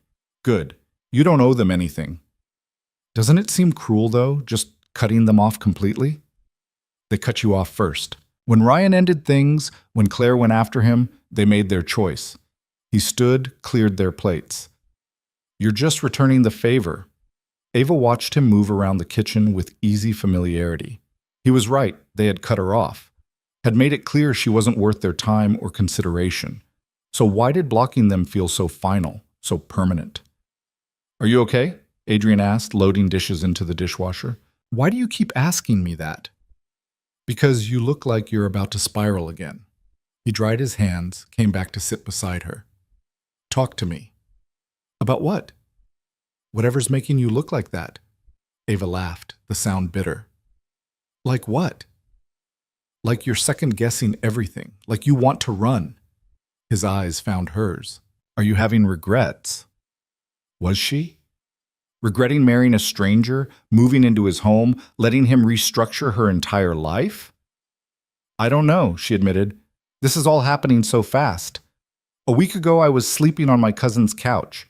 Now I'm wearing $1,000 dresses and blocking my ex-best friend and pretending to be someone's wife." "You're not pretending. You are my wife. Legally, factually, in every way that matters to the outside world." But not really. Adrian was quiet for a moment. Does it feel not real? Sometimes. And sometimes it feels too real, and that scares me. Why? Because I'm starting to care what you think. Because your approval matters more than it should. Because when you touch me, I forget this is fake. But she couldn't say any of that. Because in 6 months this ends, Ava said instead. And I don't know what happens to me when it does. You'll have money, connections, options you didn't have before. Adrian's voice was steady, certain. You'll be fine. You sound so sure. I am sure. Because I've watched you survive worse than this with nothing but spite and determination. Imagine what you'll do with actual resources. Ava wanted to believe him, wanted to trust that this was all building towards something better instead of just postponing an inevitable crash. Okay, she said quietly. Okay? I'm choosing to believe you, for now. She met his eyes. But if this all falls apart, I'm blaming you. Adrian's smile was sharp and real. Fair enough. They cleaned up dinner together in comfortable silence. Ava was loading glasses into the dishwasher when her phone rang. Unknown number. Again. She almost didn't answer, but something made her pick up. Ava Carter? A woman's voice, professional and unfamiliar. Ava Voss, she corrected automatically. Right, of course. This is Jennifer Wallace from Metropolitan Marketing Group. We spoke briefly at the museum benefit last night. Ava searched her memory. Came up blank. I'm sorry, That's fine, it was crowded. I'm VP of Client Relations. I was at table 12. Jennifer's voice warmed. I was very impressed with how you handled the Hale family. That kind of grace under pressure is rare. Oh, thank you. I'm actually calling because we have a senior position opening up. Brand Strategy Director. I think you'd be perfect for it based on what Adrian mentioned about your background. Ava's heart stuttered. Adrian mentioned me. During cocktails before dinner, said you were one of the sharpest strategists he'd ever worked with, just hadn't found the right opportunity yet. Jennifer paused. I'd love to set up a meeting to discuss it further. Are you available next week? Ava looked at Adrian, who was pretending not to listen while very obviously listening. Yes, she said. I'm available. Perfect. I'll have my assistant send over some times. Looking forward to it. The call ended. Ava stared at her phone. What? Adrian asked innocently. You told someone I was a sharp strategist? You are. You've never seen me work. I've seen you navigate a hostile wedding reception and a dinner table full of people who wanted you to fail. That's strategy. He crossed his arms. Besides, Jennifer's been looking for someone for months. I just pointed her in your direction. This is part of the plan, isn't it? The connections you mentioned. This is me making sure you have options when this arrangement ends. Adrian's voice was careful. So you're not dependent on the settlement. So you actually have the career you deserve. Something warm expanded in Ava's chest. Thank you. Don't thank me yet. You still have to get the job. Right. No pressure. Exactly. Just go in there and show them what you can do. He smiled. And try not to look so surprised when people recognize your value. It's unbecoming. Ava threw a dish towel at him. He caught it, laughing. The first genuine laugh she'd heard from him. It changed his whole face, made him look younger, less guarded, more human. I'm going to bed, Ava said before she could do something stupid like tell him how that laugh made her feel. Big day tomorrow, apparently. Good night, Ava. She was halfway to her room when he called after her. For what it's worth, you really did handle tonight perfectly. Ryan looked like he wanted to crawl under the table. Ava smiled. Good. That was the point, right? That was exactly the point. She closed her bedroom door, leaned against it, and tried to ignore the fact that making Adrian proud felt better than any revenge against Ryan ever could. The interview with Jennifer Wallace was scheduled for Tuesday morning at 9. Ava spent the entire weekend preparing. She researched Metropolitan Marketing Group until she could recite their client list from memory, studied their recent campaigns, analyzed their brand positioning strategies. Adrian let her use his office Sunday afternoon, didn't comment when he found her surrounded by printouts and notes at midnight. He just set a cup of tea beside her laptop and said, Don't stay up all night. She stayed up until 3 anyway. Monday brought 2 more events. A lunch with potential investors where Ava smiled through conversations about commercial real estate she barely understood, and a cocktail party for some tech startup where everyone was under 30 and talked too fast.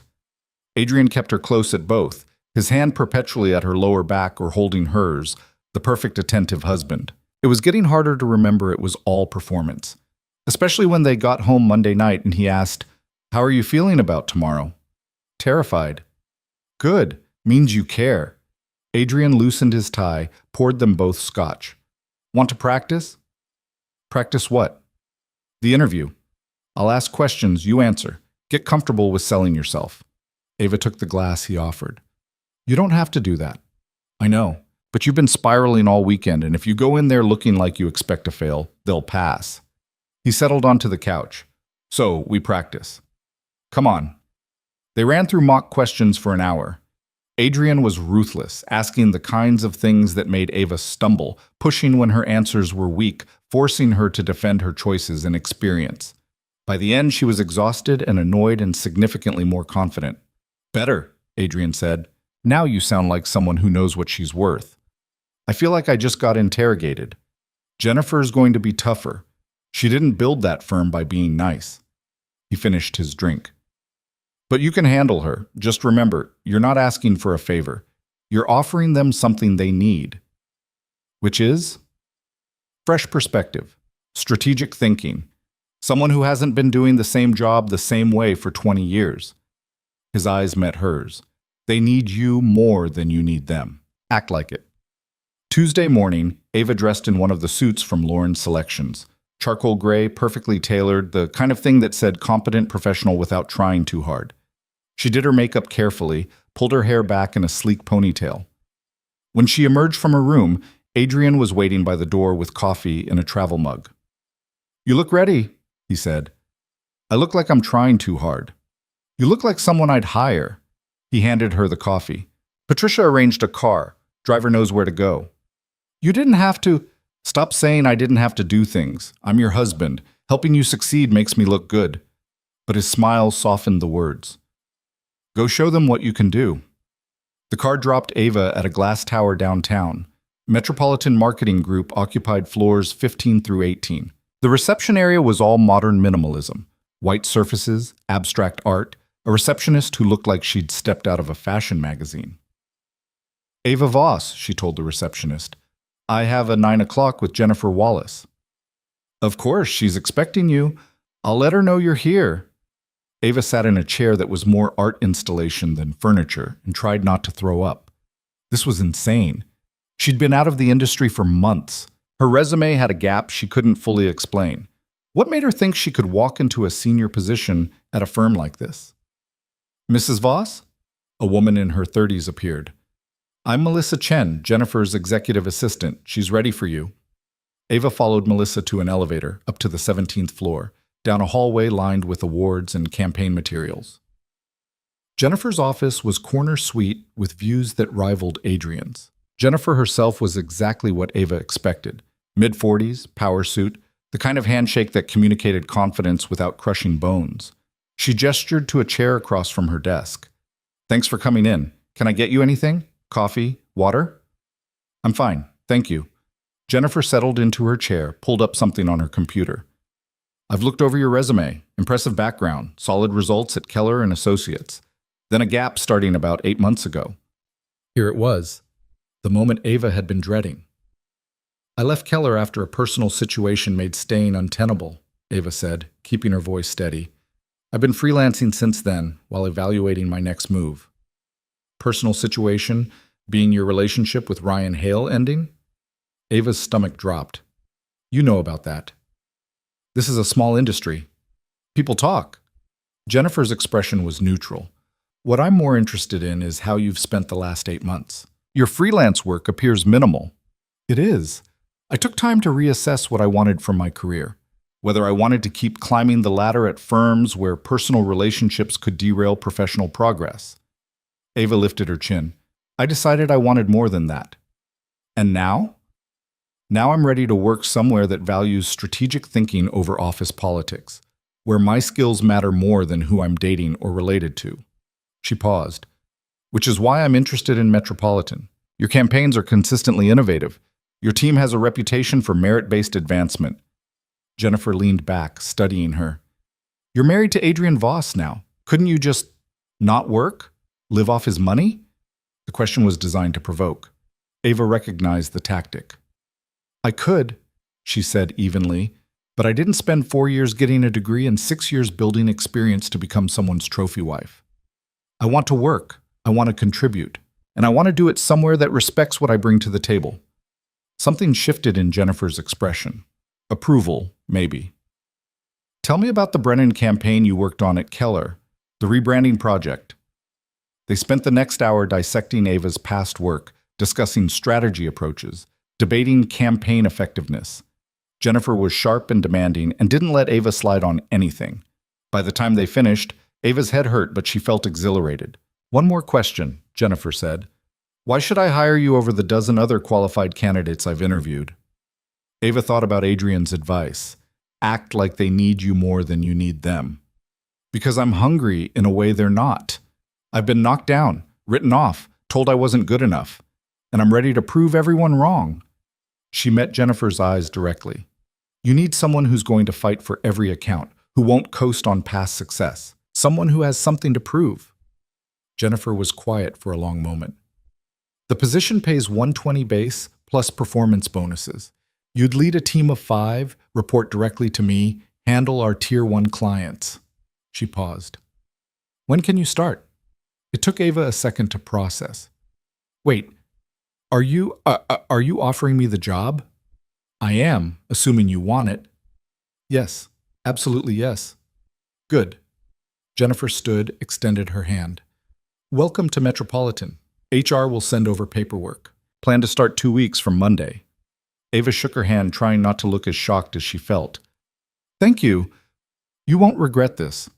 I better not.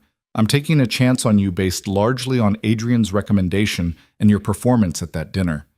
Jennifer walked her to the door. Don't make me look stupid. I won't. The elevator ride down felt surreal. Ava had a real job at a major firm making more money than she'd ever made in her life. She pulled out her phone to text Adrian, but her hands were shaking too badly to type. The car was waiting. Ava climbed in and finally let herself react. She laughed, loud and slightly unhinged, and the driver glanced at her in the rearview mirror with concern. I got the job, she told him. Congratulations, Mrs. Voss. Mrs. Voss. The name was starting to feel less foreign. When she got back to the penthouse, Adrian was in his office on a call. She could hear him through the closed door, his voice sharp with irritation. I don't care what Chen's offering. The answer is still no. Because I'm not interested in partnering with someone who operates like that. Tell him the property's off the table, and if he keeps pushing, I'll make sure he regrets it. Ava waited in the living room, pacing, too wired to sit still. When Adrian finally emerged 20 minutes later, he looked exhausted. Chen again? She asked. He won't take no for an answer. It's getting... He stopped, actually looked at her. How did it go? I got it, the job. I start in 2 weeks. Adrian's face transformed. The exhaustion dropped away, replaced by something that looked almost like pride. I knew you would. You did not. You said I had to go show them what I could do. That implies uncertainty. I was being encouraging. Internally, I was certain. He moved closer. What's the position? Brand Strategy Director, leading a team of 5, 120 base plus bonuses. Ava was still processing the salary. That's more than I've ever... It's what you're worth. Probably less than you're worth, but it's a start. Adrian smiled. We should celebrate. Really? You just landed a major position at a top firm. Yes, really. He pulled out his phone. There's a restaurant I've been meaning to try. Let me see if I can get a reservation. You don't have to do that. Stop telling me what I don't have to do. He was already dialing. Go change into something nice. We're celebrating properly. The restaurant was the kind of place Ava had only read about in magazines. Floor-to-ceiling windows overlooking the river, tables spaced far enough apart for privacy, a wine list longer than most books. The maitre d' recognized Adrian immediately, led them to a corner table that probably required reservations months in advance. How did you get us in here? Ava asked once they were seated. I know the owner. We went to school together. Adrian ordered wine without consulting the list. He owes me a favor from a property deal last year. Everything with you is property deals and favors owed. That's how my world works. Relationships are currency. He paused as the sommelier brought wine, went through the tasting ritual. Once they were alone again, he raised his glass. To new beginnings. Ava clinked her glass against his. To not completely screwing up the interview. But you didn't screw anything up. You earned this. The wine was incredible. The food was better. Course after course of things Ava couldn't pronounce but tasted like heaven. Adrian seemed more relaxed than she'd seen him, telling stories about business deals gone wrong, competitors who'd underestimated him, the early days of taking over his father's company. You were really only 29 when you took over? Ava asked over dessert. 28. My father died suddenly. Heart attack at his desk. Adrian's voice was matter of fact, but something flickered in his eyes. The board thought I'd fail, sell off pieces of the company, run it into the ground. But you didn't. No. I fired half of them, restructured everything, took risks they never would have approved, scared the hell out of everyone in the process. He smiled without humor. Turned out I was better at this than he was. He just never wanted to admit it. That must have been hard, losing him and having to prove yourself at the same time. Adrian was quiet for a moment. It was clarifying, made me realize I didn't need his approval or anyone else's, just results. Is that why you don't do relationships?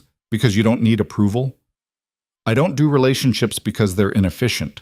They require emotional investment I don't have time or inclination for. He refilled their wine glasses. This arrangement works because it's honest. We both know what it is. Right, the arrangement. For a few hours, Ava had almost forgotten this was all fake, that the man sitting across from her celebrating her success was her husband in name only. What happens when it ends, she asked. The arrangement, I mean. Do we just stop? We divorce quietly. You keep your job, your connections, your settlement. I close my acquisition and move on with my life. Adrian said it like he was discussing logistics. Clean break. No complications. And we never see each other again? He hesitated. Probably not. Our worlds don't naturally overlap outside of this. The thought bothered Ava more than it should. She'd gotten used to Adrian, used to his brutal honesty, his unexpected support, the way he pushed her to be better. The idea of just walking away from that in a few months felt wrong. What if I don't want a clean break? She asked quietly. Adrian's eyes met hers. What are you saying? I don't know. Just that this has been, I don't know, easier than I expected. Being married to you. She laughed, the sound awkward. That came out wrong. Did it? I meant that you've been good to me, better than you had to be, and I guess I'm wondering if when this ends we could still be friends? Or something? Adrian was quiet so long Ava started to regret asking. We could try, he said finally. Though I'm not sure I'm very good at friendship either. Oh, you're probably better at it than you think. Based on what evidence? Based on tonight. You didn't have to do this, take me to dinner, celebrate my job. But you did anyway. Ava set down her wine glass. That's what friends do. Or what people in mutually beneficial arrangements do to maintain positive working relationships. Do you have to make everything sound like a business transaction? It's how I understand the world. Maybe that's the problem. Adrian's expression shifted. You think I have a problem? I think you've convinced yourself you don't need people, that relationships are just transactions, but that's not actually how you act. Ava gestured between them. If this was just business, you wouldn't care if I felt confident at interviews. You wouldn't defend me at dinners. You wouldn't check on me when I'm spiraling. Those things serve my interests. Do they? Or do you actually care and it scares you to admit it? The silence stretched thin and dangerous. I think we should go, Adrian said, signaling for the check. The drive home was tense. Ava stared out the window, angry at herself for pushing, for making things weird when they'd been fine. Adrian's hands were tight on the steering wheel, his jaw set. When they got back to the penthouse, he went straight to his office without a word. Ava stood in the living room feeling like she'd broken something she didn't know how to fix. She gave him an hour. Then she knocked on his office door. Come in. Adrian sat at his desk with a glass of scotch, his laptop open but clearly not working. He looked tired and older and nothing like the controlled businessman she'd gotten used to. I'm sorry, Ava said. for pushing, for making assumptions about what this is. You weren't wrong. What? Adrian took a drink. You weren't wrong. About me caring. About it scaring me. He finally looked at her. I don't do this. Connect with people. Let them matter. It's easier to keep everything transactional. Why? Because transactions have clear terms. They end when the contract ends. Nobody gets hurt. He set down his glass. My father spent 30 years building his company and died alone at his desk. My mother remarried 6 months later. I watched relationships dissolve and rebuild based on convenience and money my entire life. So you decided love wasn't real. I decided it wasn't reliable. That building something based on feelings was asking for failure. He stood, moved to the window. This arrangement made sense because we both knew what it was. No illusions. And now? Now you're making me question things I stopped questioning years ago. Ava's heart hammered. Is that a bad thing? I don't know yet. But Adrian turned to face her. What do you want from me, Ava? Really? The question hung between them. Ava could give the safe answer. Say she just wanted friendship, wanted to keep things simple and professional until the arrangement ended. But she was tired of safe answers. I want to stop pretending, she said. Stop pretending I don't look forward to seeing you at the end of the day. Stop pretending your approval doesn't matter. Stop pretending that when you touch me, it's just for show. Adrian's expression was unreadable. Ava, I know this wasn't the deal. I know we agreed this was business. But somewhere between the wedding and tonight, it stopped being just business for me. She stepped closer. And I think maybe it stopped being just business for you too. This is a bad idea. Probably. But I'm tired of only doing safe things. Ava closed the distance between them. Tell me you don't feel anything. Tell me every time you've defended me or supported me or touched me was pure calculation. Tell me that and I'll drop it. Adrian's hand came up, cupped her face with surprising gentleness. His thumb brushed across her cheekbone. I can't tell you that, he said quietly. Then he kissed her. It wasn't gentle. Wasn't the careful, controlled thing Ava expected from someone like Adrian. It was desperate and hungry and tasted like scotch, and the last shreds of his restraint breaking. Ava kissed him back just as desperately. Her hands fisted in his shirt, pulling him closer, 6 weeks of tension and denial finally snapping like overstretched wire. Adrian's hand slid into her hair, tilted her head back so he could deepen the kiss. Ava made a sound she'd be embarrassed about later, pressed against him like she could crawl inside his skin. When they finally broke apart, both breathing hard, Adrian rested his forehead against hers. This complicates things, he said. I know. We should probably talk about it. Set boundaries. Probably. But right now I really don't want to talk. Me either. He kissed her again. Slower this time, but no less intense. His hands mapped her body like he was memorizing it, learning every curve and angle. Ava's brain tried to engage, tried to point out this was a terrible idea, that mixing business with whatever this was would end badly. She told her brain to shut up. Adrian pulled back just enough to look at her. We should be clear about what this is. What is it? I don't know, but it's not just business anymore. His voice was rough.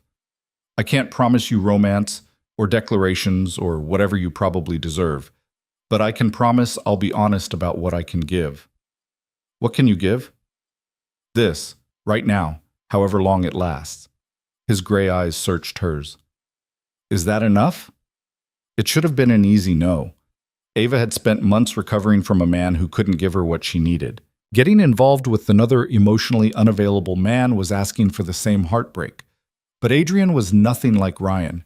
He didn't make promises he couldn't keep, didn't pretend to be something he wasn't. It's enough, Ava said. For now. Relief flashed across Adrian's face before he buried it in another kiss. They didn't make it to either bedroom.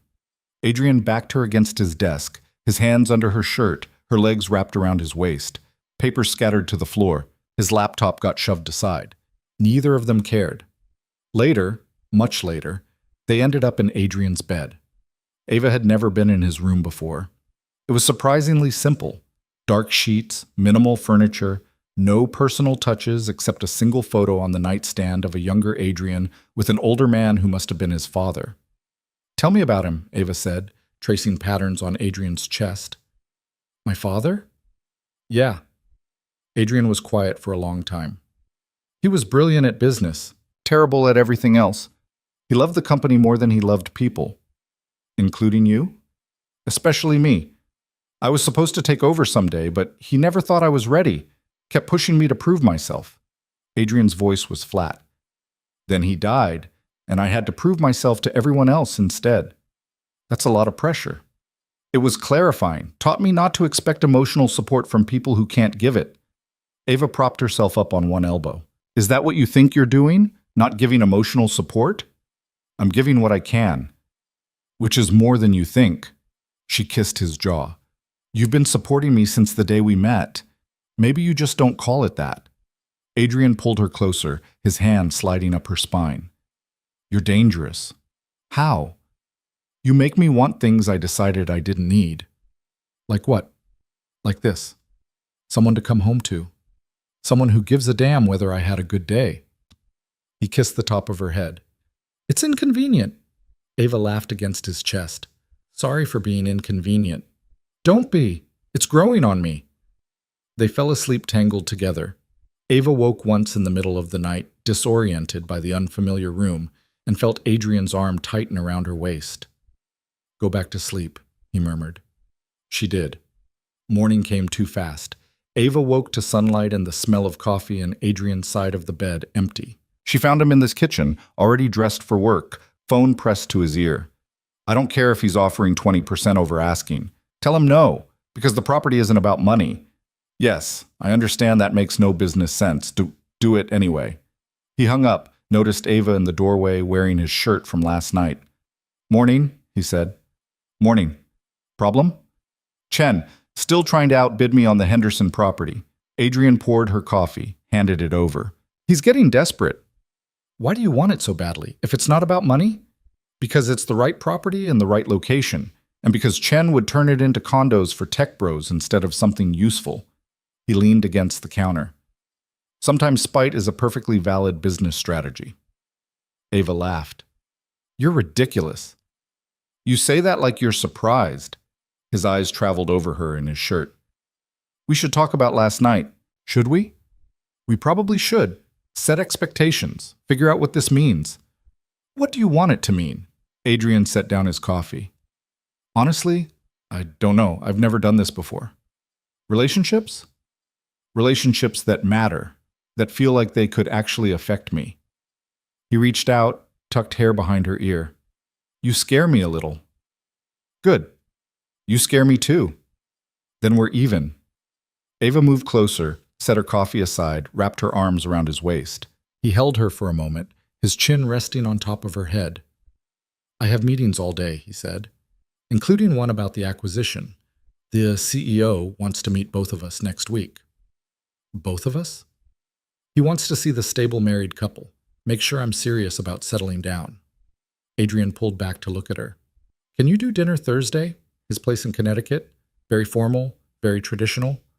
I'll make it work. Patricia will send details. He kissed her forehead. And Ava?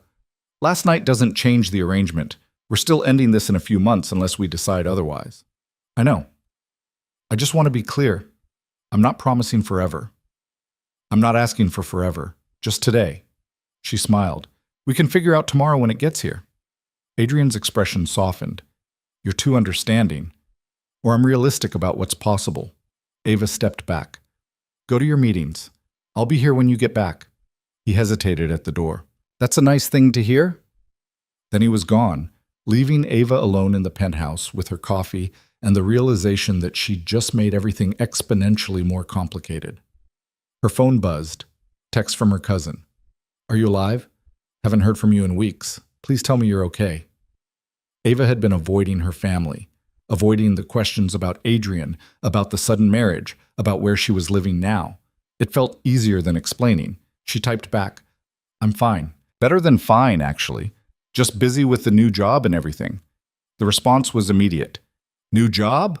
What's going on? Can we talk? Soon. Promise. Things are just crazy right now.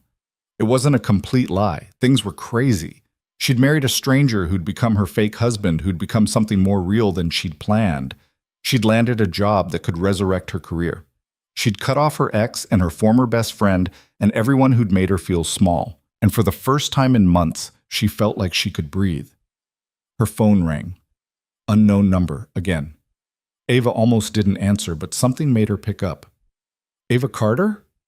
A man's voice. Unfamiliar. Ava Voss. Who is this? Marcus Chen. We met briefly at the museum benefit. Ava's stomach dropped. Mr. Chen, what can I do for you? I'm calling because I think we might be able to help each other. I understand your husband is being somewhat unreasonable about the Henderson property. I don't get involved in Adrian's business decisions. Of course not. But perhaps you could talk to him. Make him see reason. Chen's voice was smooth as oil. I'm prepared to make it worth your while. Say, 50,000 for facilitating a conversation. Ava's hand tightened on the phone.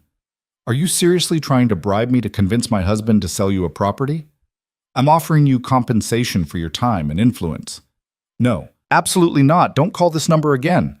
She hung up, her heart racing. What the hell was that? She called Adrian immediately. Chen just called me, she said when he answered. Tried to bribe me to convince you to sell him the Henderson property. Silence. Then, what did you say? I told him no and hung up. Adrian, what's going on? Chen's getting desperate. I knew he wanted the property, but I didn't think he'd go after you. His voice was tight with anger. I'm handling this. Don't take any more calls from unknown numbers. He offered me 50,000. He offered you 50,000 and you still said no? Of course I said no. Did you think I'd take it? Adrian was quiet for a moment. No, I knew you wouldn't, but thank you for proving me right. He paused. I have to go. We'll talk about this tonight. The call ended. Ava stared at her phone, processing. Chen had tried to use her to get to Adrian, had assumed she could be bought. A few months ago, maybe she could have been. 50,000 would have changed her life. Paid off debt, gotten her a real apartment, bought her time to figure things out. But now? Now she had something worth more than money. She had Adrian's trust, and she wasn't about to destroy that for any amount of cash. Adrian came home that night looking like he wanted to set something on fire. He dropped his briefcase by the door, loosened his tie with sharp movements, and poured himself scotch without saying a word. Ava waited on the couch, watching him pace by the windows. Chen withdrew his offer on the Henderson property, Adrian finally said. Just pulled out completely. No explanation. That's good, isn't it? You get the property without competition. It's suspicious. Chen doesn't give up. Ever. Adrian downed half his scotch. He's planning something. Like what? I don't know yet. But men like Chen don't walk away from deals they want unless they found a better angle. He set down his glass, came to sit beside her. I'm sorry he dragged you into this. I can handle a bribe attempt. You shouldn't have to. Adrian's hand found hers. This is exactly why I keep my personal life separate from business. People use it as leverage. Is that what I am now? Your personal life? He looked at her for a long moment. You're something. I'm still figuring out what. Ava squeezed his hand.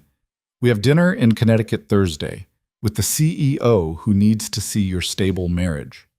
Charles Whitmore.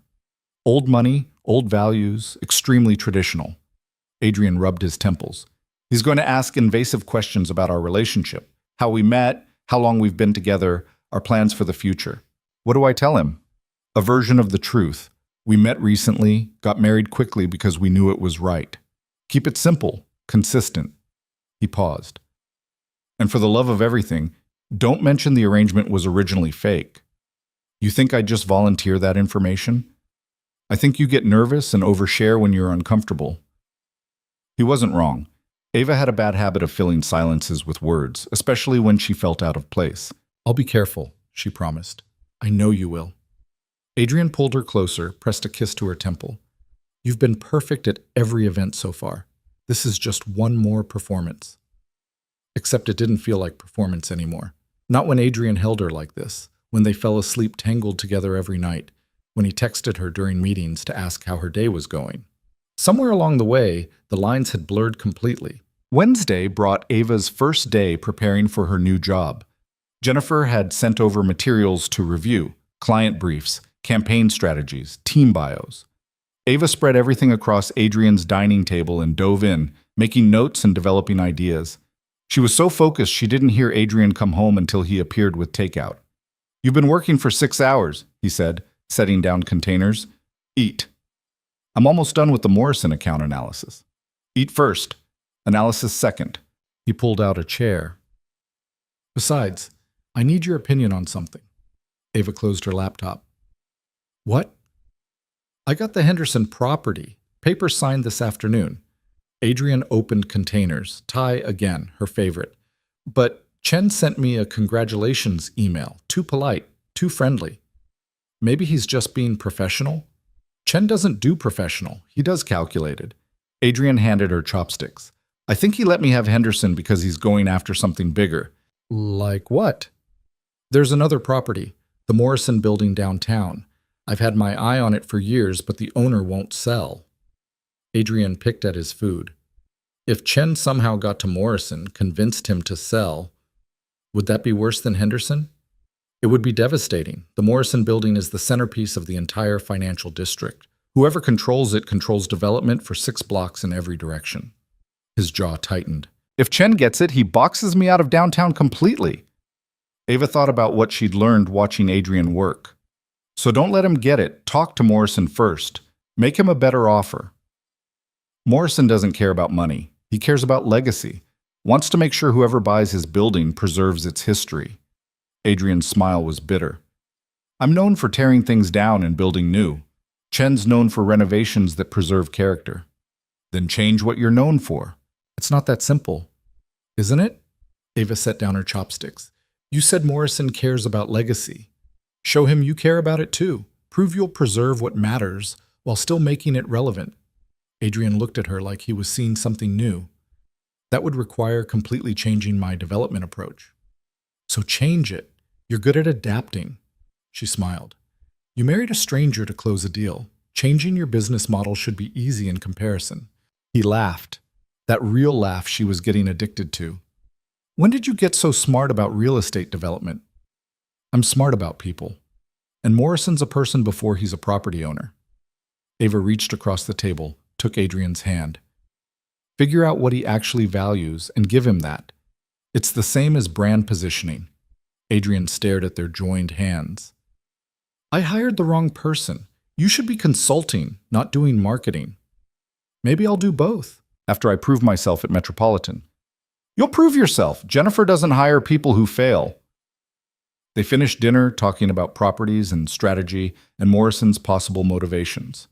Ava found herself drawn into Adrian's world in a way that surprised her. The deals weren't just transactions, they were puzzles, each one requiring a different approach. She was starting to understand why he loved it.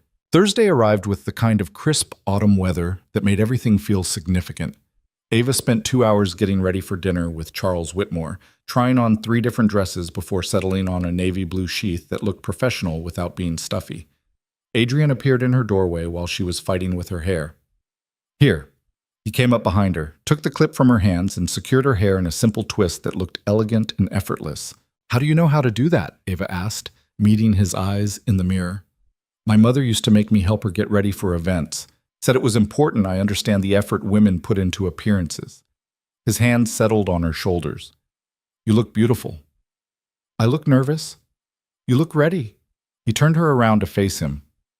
"Whitmore's going to love you. Just be yourself." "What if myself isn't impressive enough?" Adrian's expression softened.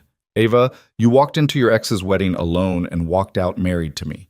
You landed a senior position at a top firm after months of unemployment. You're more impressive than you give yourself credit for." She wanted to kiss him, wanted to pull him down to her level and forget about dinner and Charles Whitmore and maintaining appearances. But they had a performance to give. The drive to Connecticut took 90 minutes. Adrian's car ate up highway miles while Ava memorized details about their fabricated relationship. They'd met at a business function 6 months ago. Started dating casually, then got serious quickly. Married when they realized they didn't want to wait. Simple, consistent. Mostly true if you ignored the part where they'd actually met in a hallway and married the same day. Stop spiraling, Adrian said without taking his eyes off the road. I'm not spiraling. You're picking at your nails. You only do that when you're anxious. Ava tucked her hands in her lap. What if he asks something we haven't prepared for? Then we improvise. We're smart people, Ava. We can think on our feet. Adrian glanced at her. And remember, he needs to believe this marriage is real more than we need him to invest. We have the power here. Charles Whitmore's estate was exactly what Ava expected. Sprawling colonial revival, perfectly manicured grounds, the kind of old money that whispered rather than shouted. A staff member answered the door and led them through rooms filled with antiques and oil paintings of ancestors who probably owned half the eastern seaboard. Whitmore himself was in his 70s, silver-haired and distinguished in the way that came from generations of breeding and boarding schools. His handshake was firm, his smile warm but assessing. Adrian, good to see you. He turned to Ava. And this must be your bride. I've heard so much about you, Mrs. Voss. Please call me Ava. She shook his hand with confidence she didn't quite feel. Thank you for having us. My pleasure. It's not often Adrian brings anyone to these dinners. You must be special. She is, Adrian said, his hand settling on Ava's lower back. The gesture was becoming automatic. I'm a lucky man. They were led to a dining room that could have hosted 20 people but was set for 4. Whitmore's wife, Margaret, not to be confused with Ryan's mother, though they probably traveled in the same circles, was already seated. She looked like she'd stepped out of a country club magazine, all pearls and politeness. Dinner was formal and carefully choreographed. Conversation flowed through safe topics, the weather, recent charity events, mutual acquaintances in the business world. Ava let Adrian take the lead, adding comments when appropriate, playing the supportive wife without overselling it. Over the main course, Whitmore finally got personal. So tell me, how did you two actually meet? Adrian's been frustratingly vague about the details. Ava and Adrian exchanged a glance. They'd practiced this. A business function, Ava said. One of those insufferable networking events where everyone's pretending to care about each other's companies. Whitmore laughed. I know the type. Adrian was the only person there who didn't bore me to tears, Ava continued. We started talking and didn't stop for 3 hours. I knew immediately she was different, Adrian added. Smart, direct, didn't care about my money or connections, just wanted to argue about whether disruption was overrated in business development. It is overrated, Ava said. See? Still arguing. Adrian's smile was fond enough to sell the story. I asked her to dinner the next night. We've barely been apart since. It was close enough to the truth that it didn't feel like lying. They had connected immediately, even if the circumstances were different, and they did argue about business constantly. Margaret looked charmed. How romantic, and the wedding was so quick? When you know, Ava said, borrowing Adrian's earlier line. We didn't see the point in waiting. No children yet? Whitmore asked. The question landed like a landmine. They hadn't discussed this scenario. Not yet, Adrian said smoothly. We're enjoying being newlyweds first, but eventually, yes. Ava tried not to react to the casual lie. They'd never discussed children, had never discussed anything beyond the 6-month arrangement. Smart, Whitmore said. Take your time. Build your foundation first. He leaned back in his chair. That's what I like about you, Adrian. You've finally shown you can think long-term, that you're building something sustainable instead of just chasing the next deal. Ava's influence, Adrian said. She keeps me grounded. The rest of dinner passed in easier conversation. Whitmore talked about the acquisition deal, the timeline, what he needed from Adrian's company. Adrian was professional and prepared, answering questions with confidence. But Ava caught him watching her several times with an expression she couldn't quite read. After dessert, Margaret suggested the women retire to the sitting room while the men talked business. Ava wanted to argue. She hated the outdated gender separation, but Adrian gave her a look that said, play along. So she followed Margaret to a room full of uncomfortable antique furniture and accepted tea she didn't want. You're good for him, Margaret said once they were settled.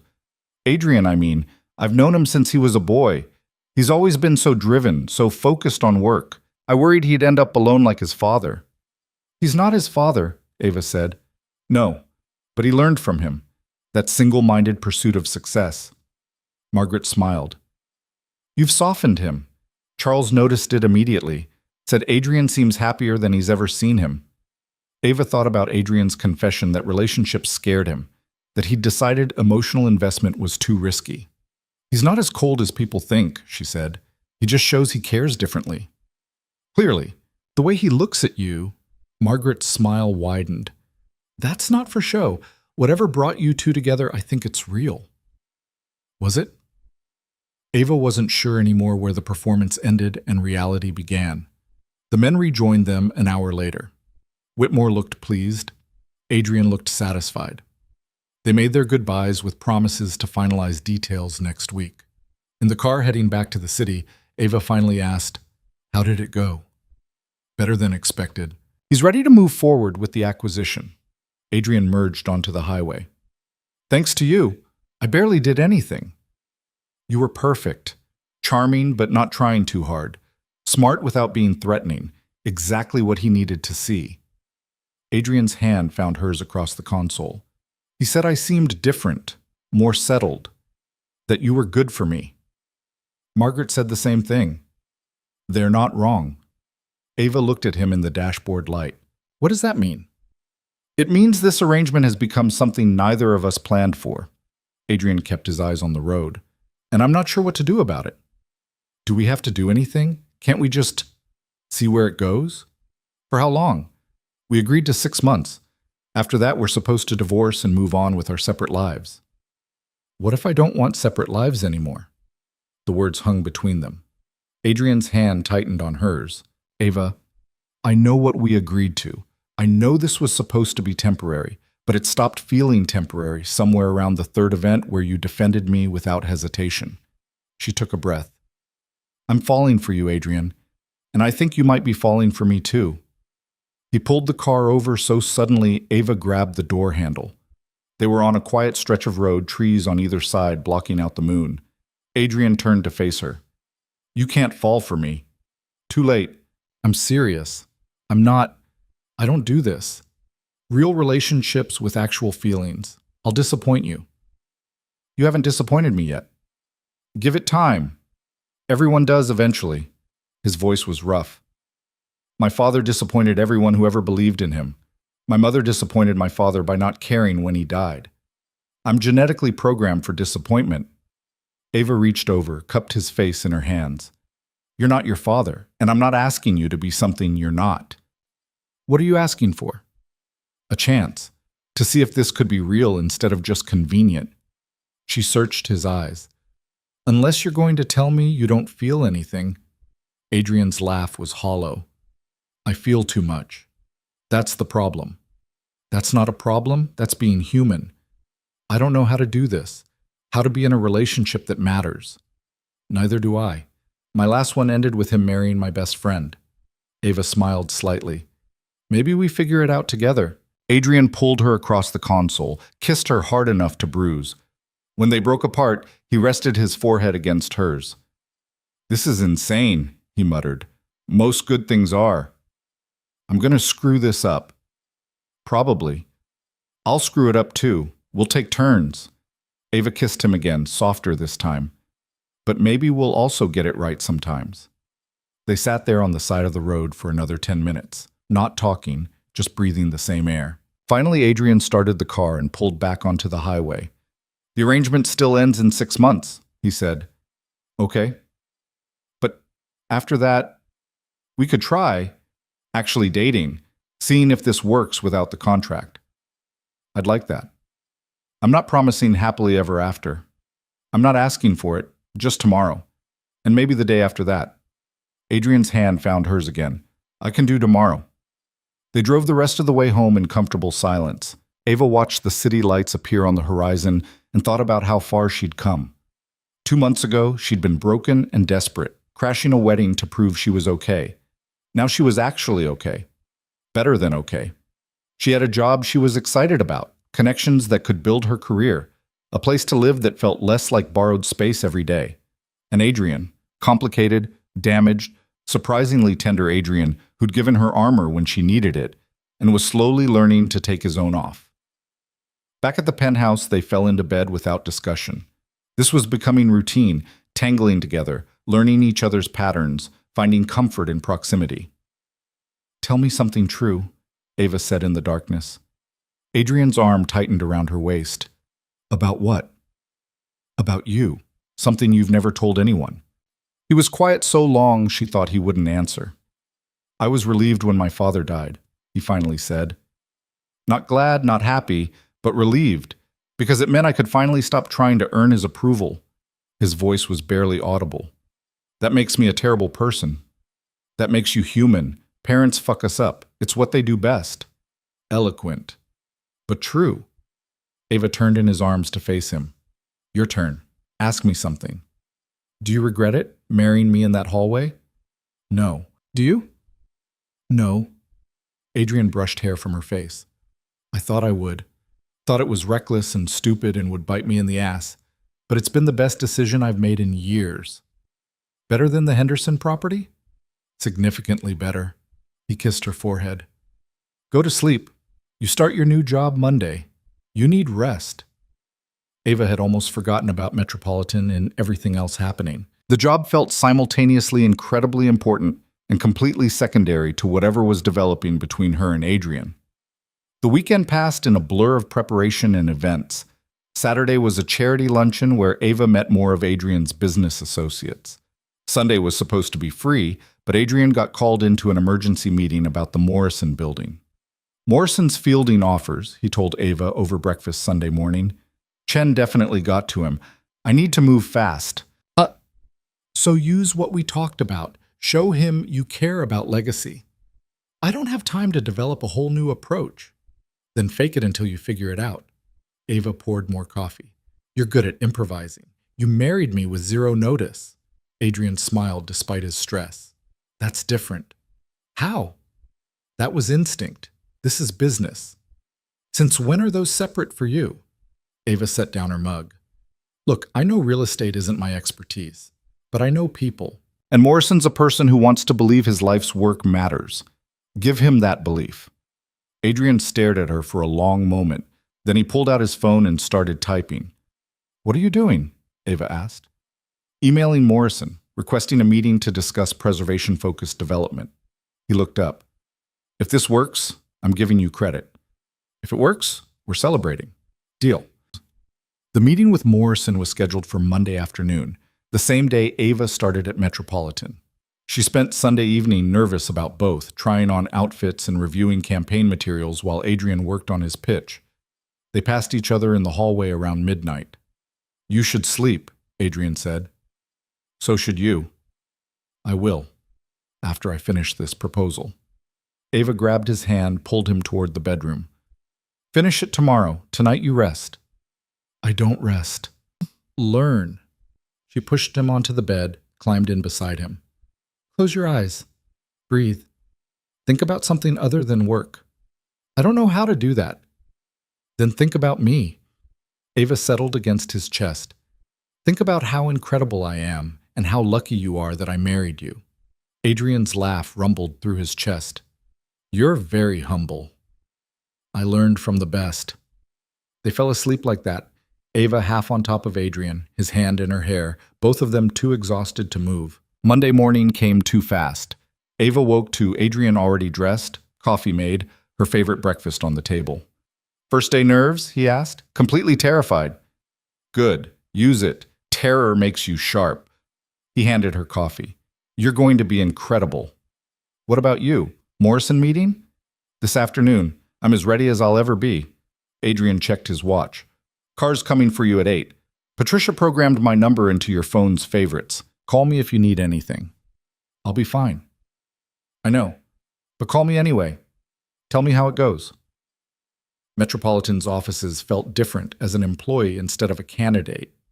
Jennifer met Ava at reception, walked her through orientation, introduced her to the team she'd be leading. 5 people ranging from mid-20s to early 40s, all looking at her with varying degrees of curiosity and skepticism. "This is Ava Voss," Jennifer told them. "She's taking over the brand strategy director role. Ava, this is your team: Marcus, Sophie, James, Rachel, and Dimitri." Ava shook hands, smiled, tried to project confidence she didn't entirely feel. They were all experienced professionals who'd probably been hoping for one of their own to get promoted. Instead, they got the boss's new hire, who happened to be married to someone rich and connected. She'd have to prove herself fast. The morning was a blur of systems training, account reviews, and meetings about meetings. By lunch, Ava's head was spinning with client names and campaign strategies and internal politics she hadn't anticipated. She checked her phone during a break. Text from Adrian. Morrison meeting in an hour. Wish me luck. Ava typed back, you don't need luck. You have a good pitch and better instincts. Trust yourself. His response came immediately. When did you become a motivational speaker? When I married someone who needs constant reassurance despite being disgustingly competent. Fair point. How's the job? Overwhelming, but good. My team definitely thinks I only got hired because of you. Prove them wrong. You're excellent at that. Ava smiled at her phone. 2 months ago, the idea of Adrian Voss sending her encouraging texts would have seemed impossible. Now it felt natural. The afternoon brought her first real challenge, a client meeting where she had to present strategy recommendations for a rebrand. Sophie, one of her team members, clearly disagreed with Ava's approach and wasn't shy about saying so in front of the client. I think we're moving too fast, Sophie said, cutting across Ava's presentation. The current brand has equity we shouldn't abandon. Ava could feel the room shift. This was a test. How she handled pushback from her own team would set the tone for everything going forward. You're right, Ava said, surprising everyone, including Sophie. The current brand does have equity. That's why we're not abandoning it. We're evolving it, building on what works while updating what doesn't. She pulled up a comparison slide. See how we're keeping the core visual identity but modernizing the messaging? That's preservation and progress working together. Sophie studied the slide. I didn't see that in the initial brief.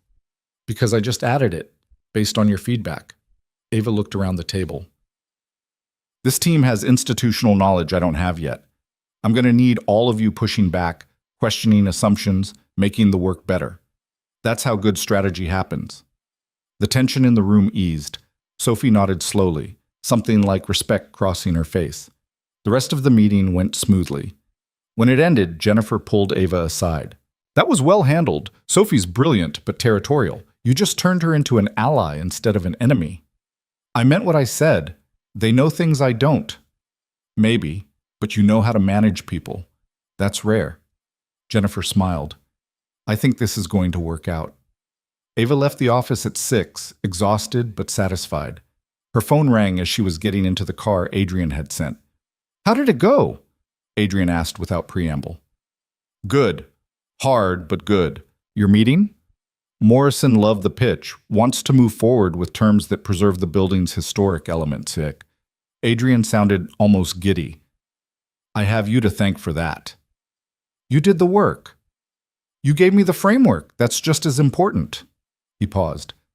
I'm picking up dinner. Thai or Italian? Surprise me. Dangerous words. Ava leaned back in the car seat, let herself relax for the first time all day. I trust you. That's even more dangerous. When she got home, Adrian was in the kitchen with enough food to feed them for a week. He'd gone with both Thai and Italian, plus sushi and what looked like an entire bakery's worth of desserts. You said surprise you, he defended when Ava laughed. This is excessive. We're celebrating. Your first day, my Morrison deal, us not completely screwing up this relationship yet. He pulled her close, kissed her thoroughly. Excess is appropriate. They ate too much and talked about their days and fell asleep on the couch watching a movie neither of them paid attention to.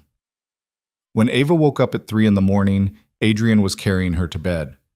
I can walk, she mumbled. I know. Let me do this anyway. The next few weeks developed a rhythm.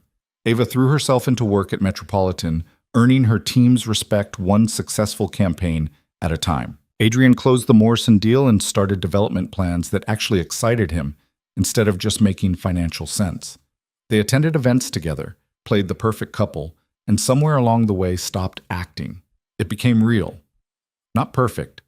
They fought about Adrian working too much, about Ava bringing work stress home, about whose turn it was to pick dinner. But they figured it out. Learned each other's patterns and boundaries and soft spots. 1 month before their 6-month arrangement was supposed to end, Ava woke to Adrian already awake, watching her in the pre-dawn light. What? She asked sleepily. I don't want to divorce you. Ava's heart stuttered. What? The arrangement. It ends in a month. We're supposed to quietly divorce and go our separate ways. Adrian's hand cupped her face. I don't want that. Neither do I. So we don't. We stay married. Make this real in every way instead of just legally. He paused. Unless you want out, I'd understand if... Ava kissed him to shut him up. I'm not going anywhere. You're sure? Because I'm still going to disappoint you sometimes. I'm still going to work too much and forget to eat and struggle with emotional availability. And I'm still going to overthink everything and spiral when I'm anxious and need constant reassurance I'm doing okay. Ava smiled. We're both disasters. We'll figure it out. That's a terrible basis for a marriage. Good thing we already are married then. Adrian pulled her on top of him, kissed her until they were both breathless.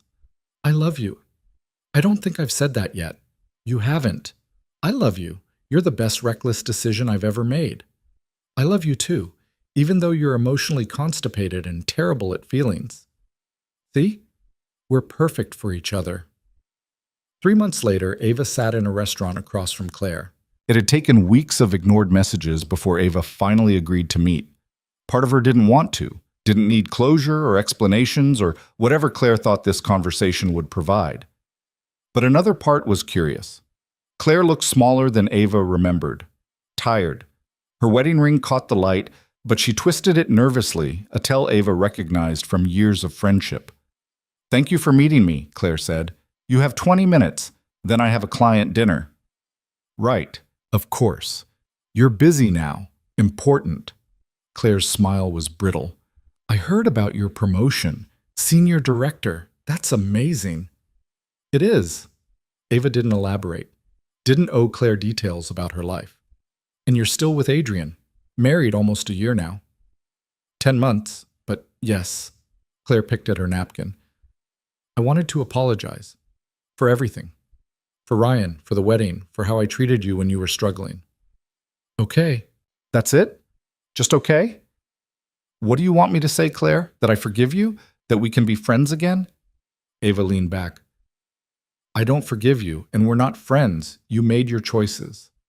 I know, I thought you'd want to know Ryan and I are separating. The information landed flat. Ava felt nothing. No satisfaction, no vindication, just mild disinterest. I'm sorry to hear that, she said, and meant it. Not because she cared about Ryan, but because she remembered how much divorce hurt, even when it was the right choice. He never got over you, never stopped comparing me to you. Claire's voice cracked. Especially after you married Adrian, after you became successful and confident and everything he said you weren't. That's not my problem. I know. I just wanted you to know you won. You got everything, the better husband, the better career, the better life. Claire wiped her eyes. You won and I lost, and it's exactly what I deserve. Ava looked at the woman who used to be her best friend, saw the regret and bitterness and self-pity, and felt nothing but distance. This isn't about winning, Ava said quietly. I didn't marry Adrian to beat you. I didn't build my career to prove anything to Ryan. I did those things for me, because I deserved better than what you and Ryan were offering. I know. Do you? Because you're sitting here talking about winning and losing like my life was just some competition with you. Like everything I've done was about you. Ava stood. It wasn't. You stopped mattering months ago. She left cash for her water and walked out. Didn't look back. Outside, Adrian's car was waiting. He'd insisted on picking her up after, said he didn't want her taking the subway after an emotional conversation. How did it go? He asked as she climbed in. Fine. She's separating from Ryan, wanted me to know I won. Ava buckled her seatbelt. I told her it was never about winning. Was it cathartic at least? Not really, just sad. She's still stuck in the same pattern, still making everything about someone else. Ava reached for Adrian's hand. I'm done with them. Both of them. They're just people I used to know. Adrian brought her hand to his lips. Where to? Home or the client dinner? Dinner. I'm not letting them ruin my work. She smiled. Besides, you're coming with me. Jennifer specifically requested you. Me? Why? Because you're charming and you make me look good, and clients love the whole power couple thing we've got going. So I'm your trophy husband now? Exactly. See how you like being arm candy. Adrian laughed, the sound filling the car. I can live with that. The client dinner went well. Ava presented strategy, Adrian charmed everyone with stories about property development, and they left with a signed contract for a 6-month campaign worth more than Ava's annual salary. You're a natural at this, Adrian said on the drive home. At what? All of it. The strategy, the client management, the confidence. You've completely transformed in 10 months. So have you. You smile more. Worry less about what your father would think. That's your influence. Well, we're good for each other. We really are. Adrian pulled into their building's garage, which is why I think we should make this even more official. We're already married. How much more official can we get? Adrian parked, turned to face her. A real wedding. Not a rushed ceremony in a lawyer's office. Something that actually celebrates what we've become. Ava's breath caught. You want a wedding? I want to stand in front of people who matter and tell them I chose you. That every day since that hallway has been the best decision of my life. His hand found hers. We started with paperwork. Let's have the moment too. That's surprisingly romantic for someone who claims to be terrible at feelings. I'm learning. You're a good teacher. They planned it for spring. Small ceremony, just people who actually mattered. Ava's cousin and parents, Adrian's mother, who surprisingly seemed pleased, Patricia and Jennifer, and the friends they'd each made along the way. No Ryan. No Claire. No one from that old life that didn't fit anymore. The morning of the wedding, Ava stood in front of a mirror in a dress she'd chosen herself. Nothing like the one from Ryan's wedding. Nothing like what she thought she should wear. Just something that felt right. Ready? Adrian appeared in the doorway. He wasn't supposed to see her before the ceremony, but neither of them cared about traditions that didn't serve them. Completely terrified. Good. Terror makes you sharp.